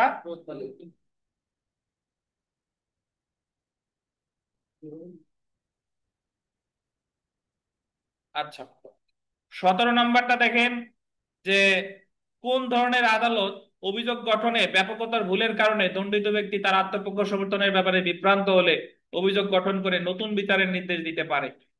আপিল আদালত পারে, আর কে পারে? হাইকোর্ট বিভাগ পারে, হোয়াইল এক্সারসাইজিং হিজ রিভিশনাল পাওয়ার, মানে যখন সে তার রিভিশন ক্ষমতা প্রয়োগ করতেছে। তাহলে 232 মানেই আপিল আদালত অথবা হাইকোর্ট বিভাগ কখন? রিভিশন ক্ষমতা প্রয়োগকালে। তাহলে আজকে আমরা কি কি পড়লাম দেখেন, আজকে আমাদের পড়া এতটুকুই, আমরা একটু রিভিউ করি যে আজকে আমরা অ্যাকচুয়ালি পড়লাম কি। আজকে আমরা যা শুরু করলাম, চার্জ, চার্জ সম্পর্কে আলোচনা করছে 221 থেকে 240। চার্জ হলো, চার্জ হলো এমন একটা স্তর, এর আগের পর্যায়কে বলে অনুসন্ধান, পরের পর্যায়কে বলে বিচার। কোন মামলায় এক পক্ষ যেটা দাবি করে অপর পক্ষ যেটা অস্বীকার করে সেটার উপর ভিত্তি করে চার্জ গঠিত হয়। চার্জের ভাষা হবে আদালতের ভাষা বা ইংরেজি ভাষা। চার্জ গঠনের দায়িত্ব হচ্ছে আদালতের। চার্জে অপরাধের নাম থাকে, নাম না থাকলে বিবরণ থাকবে, কোন আইনের অধীন চার্জ গঠন করা হয়েছে সেটা থাকবে, স্থান সময় থাকবে, তারপরে যদি পূর্ববর্তী দণ্ডাদেশের কথা উল্লেখ থাকবে, তারপরে চার্জে যদি কিছু কিছু অপরাধ যেরকম বিশ্বাসভঙ্গ আর অর্থ আত্মসাৎ, এগুলা সুস্পষ্ট তারিখ উল্লেখ নাও থাকতে পারে, তবে প্রথম তারিখ থেকে শেষ তারিখের ব্যবধান 1 বছরের বেশি হবে না। 223 ধারা অনুসারে 3টা অপরাধ মনে রাখবেন: প্রতারণা, মিথ্যা সাক্ষ্য দান, সরকারি কর্মচারীকে বাধা দান। এই 3টা অপরাধ কোন উপায় সংঘটিত হয়েছে অপরাধের নামের সাথে সাথে উপায়ও থাকতে হবে। 224 ধারায় বলেছে যে আইন অনুসারে চার্জ গঠিত হবে সেই আইন অনুসারে চার্জের শব্দাবলী ব্যাখ্যা করতে হবে। চার্জে ভুলের পরিণতি সম্পর্কে আলোচনা করছে 225 আর 232। 225-এ বলছে যে চার্জে যদি ভুল থাকে, ভুলের কারণে যদি ন্যায় বিচার ব্যাহত না হয়, তাহলে সেটা গুরুতর বলে বিবেচিত হবে না। 232-এ বলছে চার্জে যদি ভুল থাকে, ভুলের কারণে যদি ন্যায় বিচার ব্যাহত হয় বা আসামি বিভ্রান্ত হয় বা রাষ্ট্রপক্ষ বিভ্রান্ত হয়, তাহলে সেটা গুরুতর বলে বিবেচিত হবে। 232 এবং নতুন বিচারের নির্দেশ দিতে পারে আপিল আদালত বা রিভিশন আদালত হিসেবে হাইকোর্ট বিভাগ, এবং ওই যে যে সাজাটাকে বাতিল করে নতুন বিচারের নির্দেশ দিতে পারে 232 ধারায়। এবং কোয়াশ শব্দটার উল্লেখ আছে কত ধারায়? 232 ধারায়। এরপরে আমরা চলে আসি চার্জের পরিবর্তন। 227 ধারায় বলেছে যে রায় ঘোষণার পূর্ব পর্যন্ত আদালত চার্জ পরিবর্তন বা নতুন অভিযোগ গঠন করতে পারে। চার্জ পরিবর্তনের বিরুদ্ধে সংক্ষুব্ধ ব্যক্তির প্রতিকার হলো রিভিশন। 228-এ বলছে চার্জ পরিবর্তনের ফলে যদি কেউ সংক্ষুব্ধ না হয় বিচার চলবে। 228। চার্জ পরিবর্তনের ফলে যদি কেউ সংক্ষুব্ধ হয় বিচার স্থগিত থাকবে। 229। আর সর্বশেষ যে ধারাটা আমরা পড়েছি সেটা হলো 231, যে চার্জ পরিবর্তনের ফলে আহ সাক্ষীরে রিকল করতে পারে 231 ধারায়, এবং সাক্ষী রিকল আরো একটা ধারায় আছে, সেটা হলো ফৌজদারি কার্যবিধির 540 ধারায়। তো এতক্ষণ ধরে মোটামুটি আমরা যা পড়ছি সেটার সামারি আপনাদের বলে দেওয়া হলো। আজকে এ পর্যন্তই। এখন আপনাদের 40 মার্কের পরীক্ষা আছে। এই পূর্ব দিনের মতো বলে দিছিলাম, পরীক্ষাটা এখন অনুষ্ঠিত হবে, এই আর কি। ধন্যবাদ। অনলাইনে যারা আছেন আপনারা পিডিএফ পেয়ে যাবেন, অনলাইনের ভাই বোনেরা আপনারা যথাসময়ে প্রশ্নের উত্তর জমা দিবেন। ধন্যবাদ। ভালো থাকেন, আজকে এই পর্যন্ত। আল্লাহ হাফেজ। পরবর্তী ক্লাস শনিবার বিকাল 5টা 30। ধন্যবাদ। আল্লাহ হাফেজ।